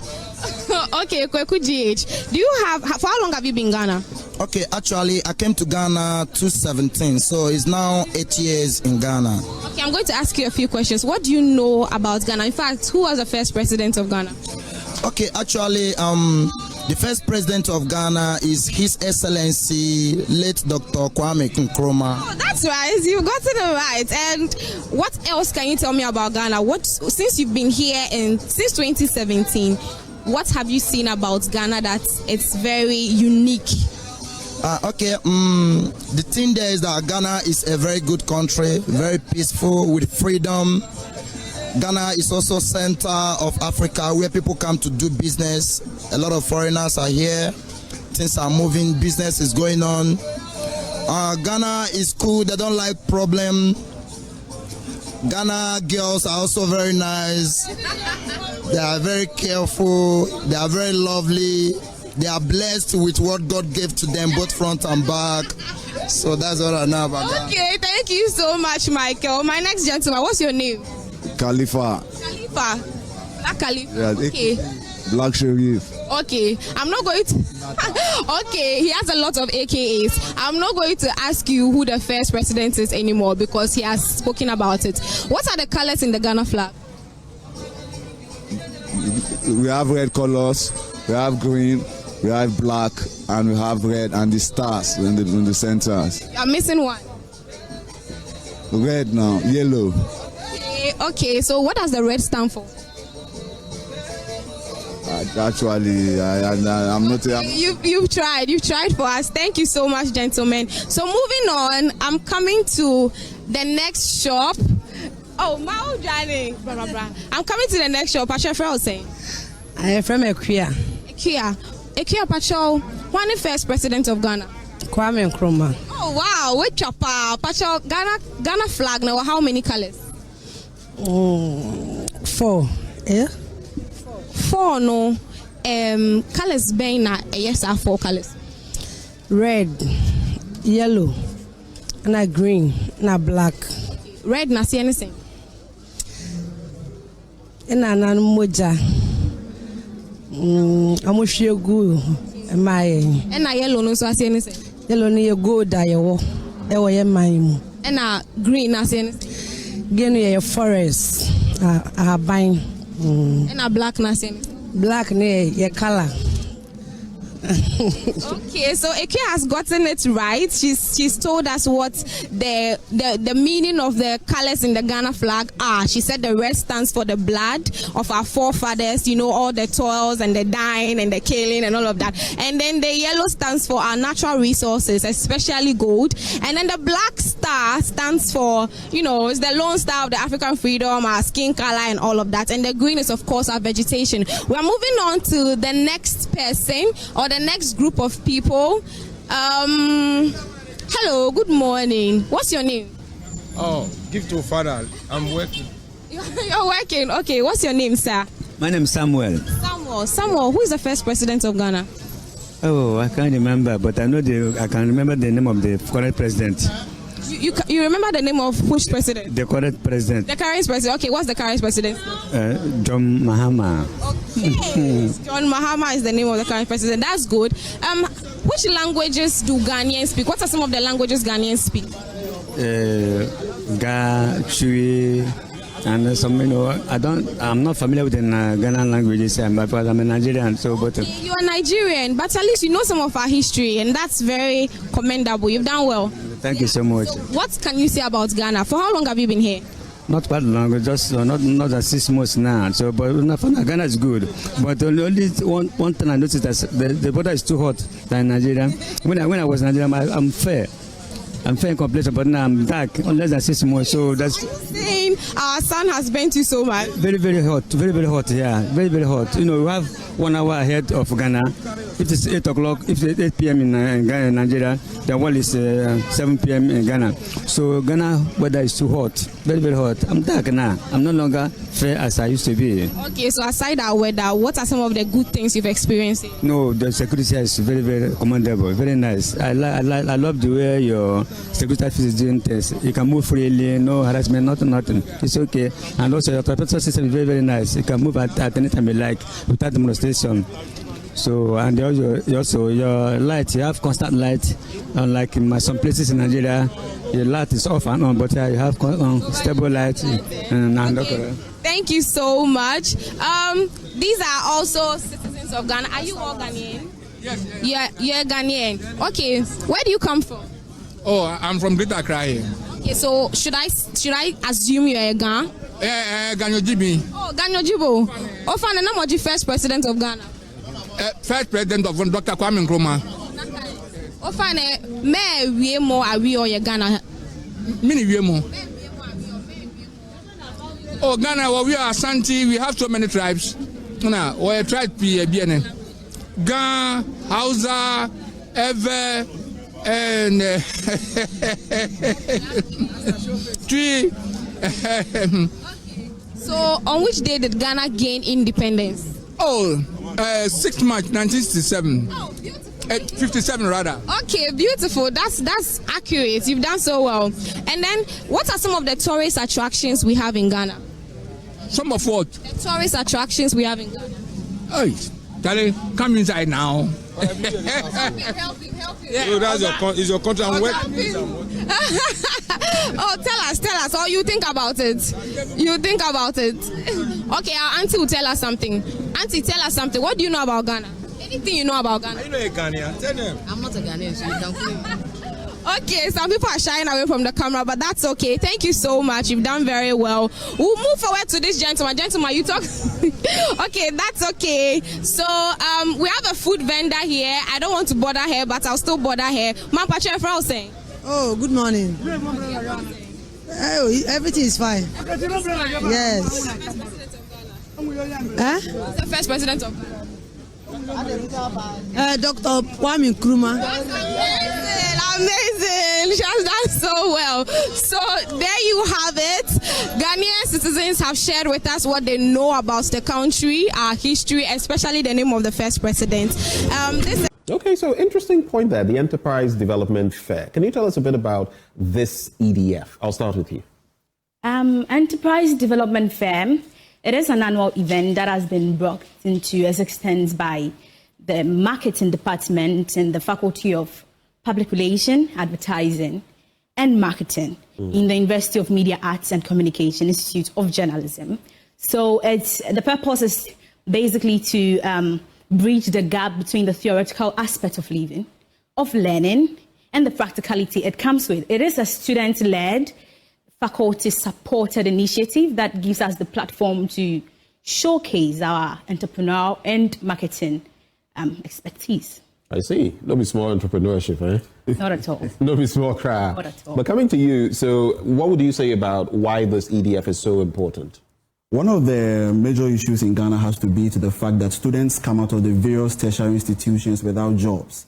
And there are so many blame factors. One of such is the fact that it's believed that most of the tertiary institutions only equip students with the theoretical aspect of things.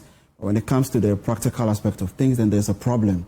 So because of this, the Faculty of Public Relations and Marketing, and of course advertisement of the Institute has thought it wise to introduce this particular program to equip students with entrepreneurial skills. So, this time around, you don't have to go through the entrepreneurship class all throughout, but this time around, you are tasked to set up a business idea, and then you are given a stipulated period of time to plan it out.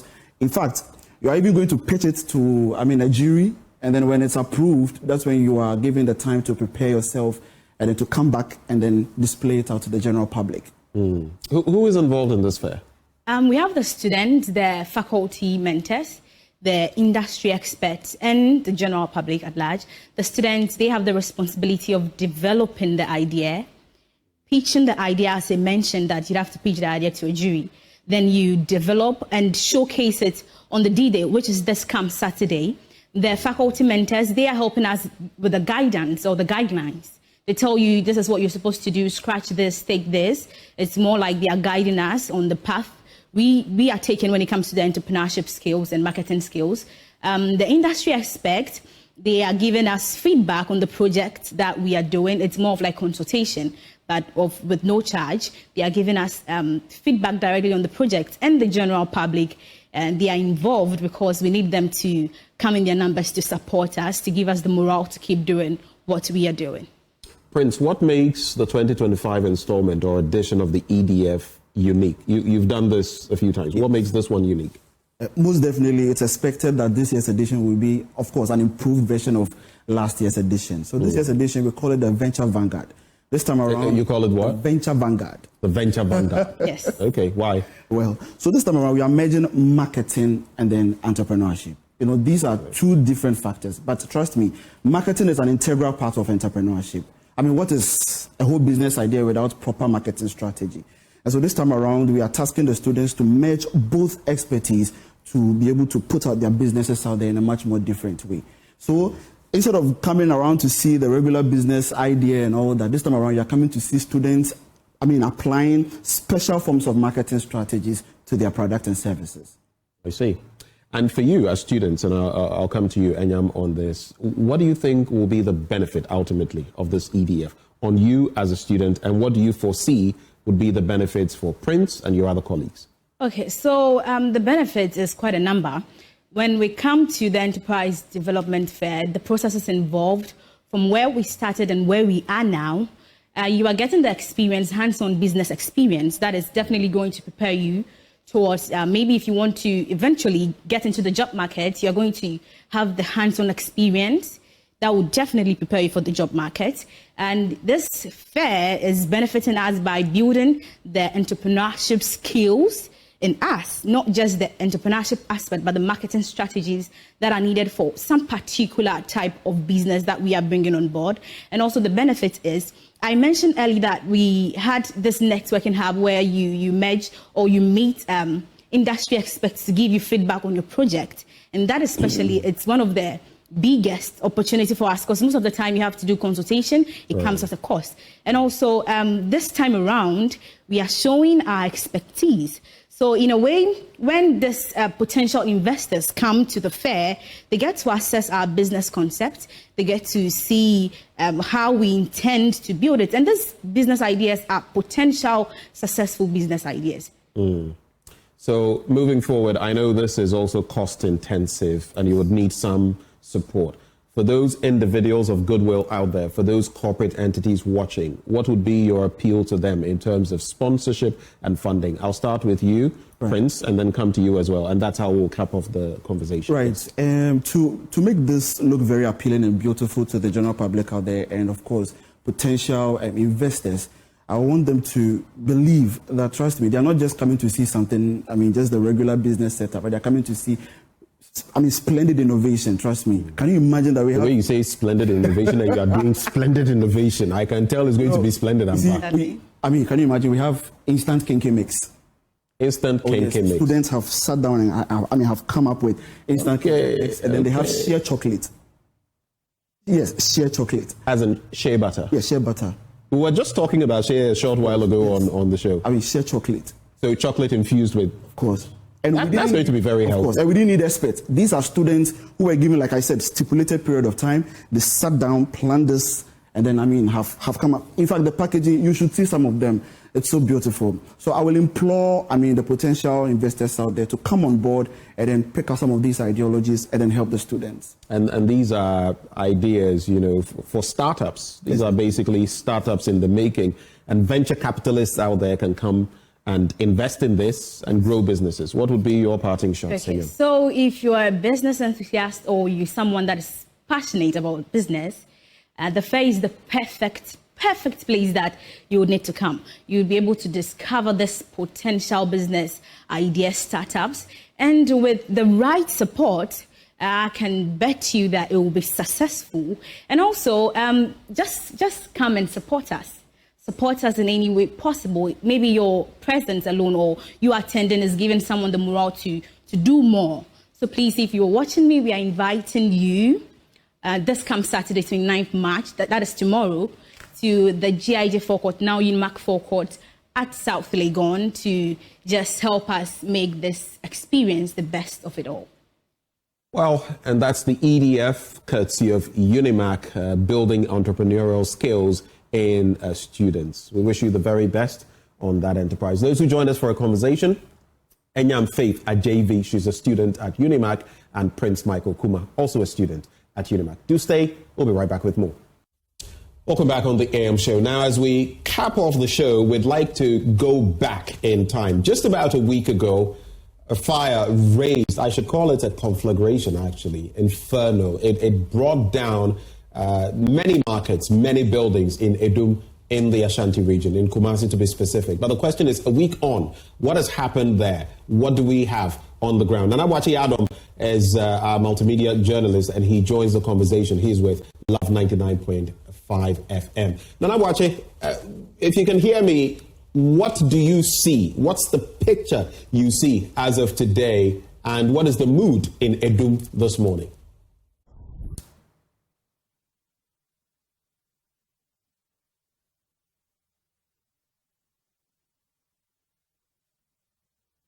Benjamin, I'm finding it difficult to hear you, but then we are here at the Edum PZ Arena where fire swept through several shops last week Friday. It's exactly 1 week since the incident happened. Let me take you through how the whole thing happened last week Friday. It was around 4 a.m. when it started from the top floor of a building next to the popular Hello FM block, and the fire that started from one shop swept to another shop, swept to another, and then engulfed the entire block.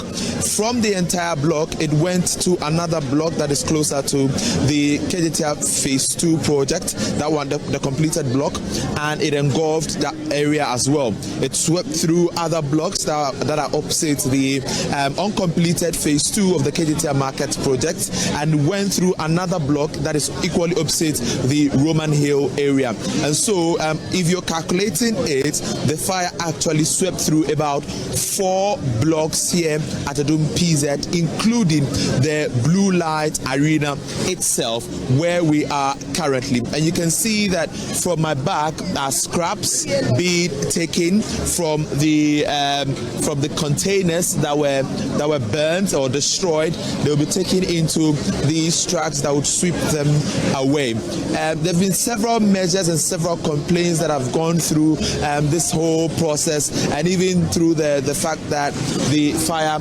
engulfed these shops. From the very Friday that the incident happened, the President John Dramani Mahama came in with the Ashanti Regional Minister after he launched the Tree for Life initiative at Nkaria. He came to sympathize with the affected traders. He told them that government is putting measures in place to make sure that the affected traders get some form of support. That was through NATMO, and that was the statement made by the President when he came here. He also said that our markets must be well structured going forward to ensure that when fire gets to affect any shop, we are able to resolve it on time. And those were some of the things that the President touched on. When he left, the Ashanti Regional Minister came in. We remember the brouhaha that happened between the Regional Minister and the Ghana National Fire Service operatives who were here. The Minister complaining about a water tanker being in here and not functioning. Those were some of the things that happened on that Friday. On Saturday, the Gender Minister came in. On Sunday, other government officials were here. And throughout the period, it's been consultation and engagement since. We've also had the traders who've always been here demanding that the land be given to them so that they can go back to ply their goods. There have been several complaints that the government is refusing to hand over the land to them, and that is something that they do not agree to. They want the structure to be rebuilt by themselves. They do not want government to take up the construction of the structure. We remember the incident that happened 3 days ago. That is when the Interior Minister Muntaka Mubarak came in with NATMO executives and then the Ashanti Regional Minister to sympathize with the traders. He came in with 3 trucks of 1,000 bags of rice, including 800 boxes of oil and soap. The traders hooted at the minister, rejecting the offer that was brought in by the Interior Minister Muntaka Mubarak. And all through that period, they are still here today, trying to hear from authorities. The Ashanti Regional Minister, who is engaged in the Kumasi Traditional Council on behalf of the Asantini Utumfo II, who will determine whether or not the land should be handed over to these traders. And so that is what has happened over the period 1 week since the incident happened, and we'll still have to hear from the traders themselves. I have the leader who has been standing in for the traders ever since the incident occurred, not forgetting that the Vice President, Dr. Mahmoud Bawumia, came in with the Ashanti Regional Chairman of the New Patriotic Party, Bernard Nchibosiako, alongside other former government appointees who came in to sympathize with the traders. Dr. Bawumia came in with 200,000 Ghana cedis and 1,000 bags of cement as his contribution, and he also indicated that he supports the traders' call for the reconstruction of the structure to be done by themselves. And so I have the leader here with me. Now what you prepare and I see me you want now watching me. Ubetimi akabibi kakra acho or how mukum as traders.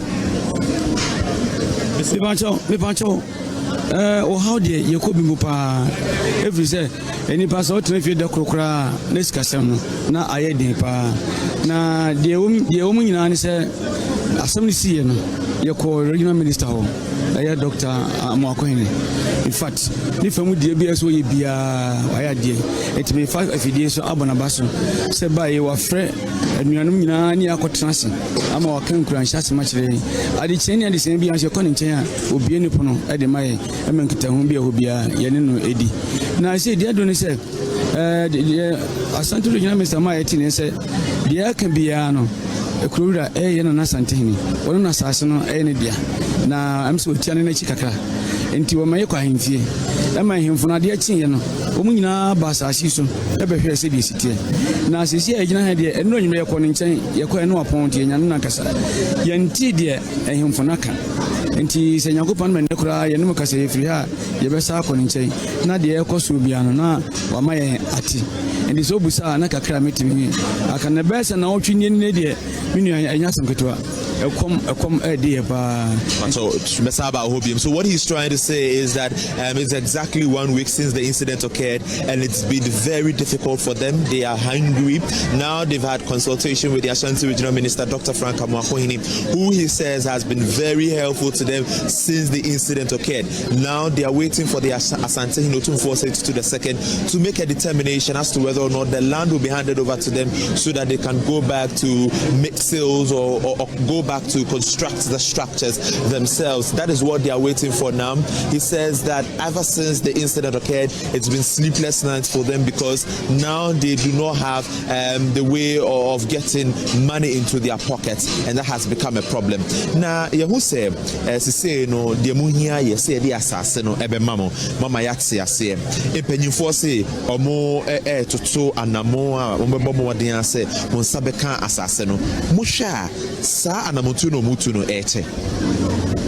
Na dimdika kan se asasura bipacho oniha enti kwan bia so no esi etimiti bibi efi ne nchen ansana yetimi ehun de hebeye enti sisi ade yenana titru pa ne etwe no yenana se nim se de woni nana no esitie enti nim se nana ba de wo mu bia so obema ya so hati na ade ba ko nso a eba ya na traders ahodo na e kan se regional minister ka se ye ntwa kwan antum se de be ya assembly SCBA ma yebetimi aso ano entem ebinum ka se omontia se fi se ekoba ne sa na omo ho ebeka eno so wakwakwọ epanyin no wo adwenche omu ne se me ba cho do kan dem ti ase ne se first na ne wo ho na se ahonchire kakra wo ho eno se obema ekwan adedem chesa se ekwan dedem a sa atorechin bia sia na ebia se friends fire service wono kra no manya kwan afem enti no de yempese ya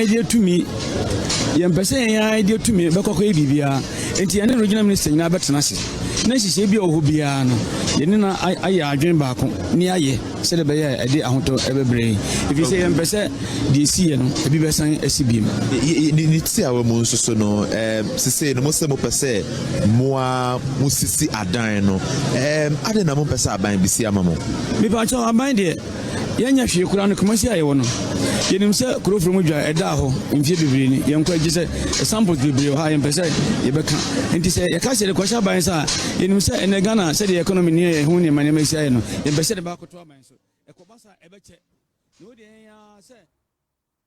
Well, those are the updates, the latest updates we have coming to you from Kumasi on that Edum fire. And that will be the end of the Friday edition of the AM show. But right before we go, I want to tell you about Syntex tanks, because if you don't know the secret to real water storage, I want to tell you, it's simple. If your tank doesn't have the tortoise on it, then it's not the correct tank. That's right, the tortoise tank. Syntex tank is a champion of water tanks. It is strong and durable and built to handle our Ghanaian weather. So whether rain or shine, Syntex tank has got your back. So go outside right now, check your tank, and if it doesn't have the tortoise on it, it's time to upgrade. Join the Syntex tank family and enjoy water storage that's tough like a tortoise. Give us a call on this number, 0244-335-168. Or you can also find over 400 agents nationwide, or you can also shop online at syntexgh.com. Syntex tank, a strong, a tough. Well, are you ready to dream, dare, and deliver in the world of IT? Look no further than the Jackson Institute of Technology, the only NIIT authorized training center in Ghana. At JIT, we provide world-class IT training for individuals and corporate organizations, equipping you with industry-relevant skills in software development, cybersecurity, networking, cloud computing, artificial intelligence, digital marketing, and more. We also offer globally recognized certifications, practical job-ready training, and flexible hybrid learning options, which allows you to study online or on-site.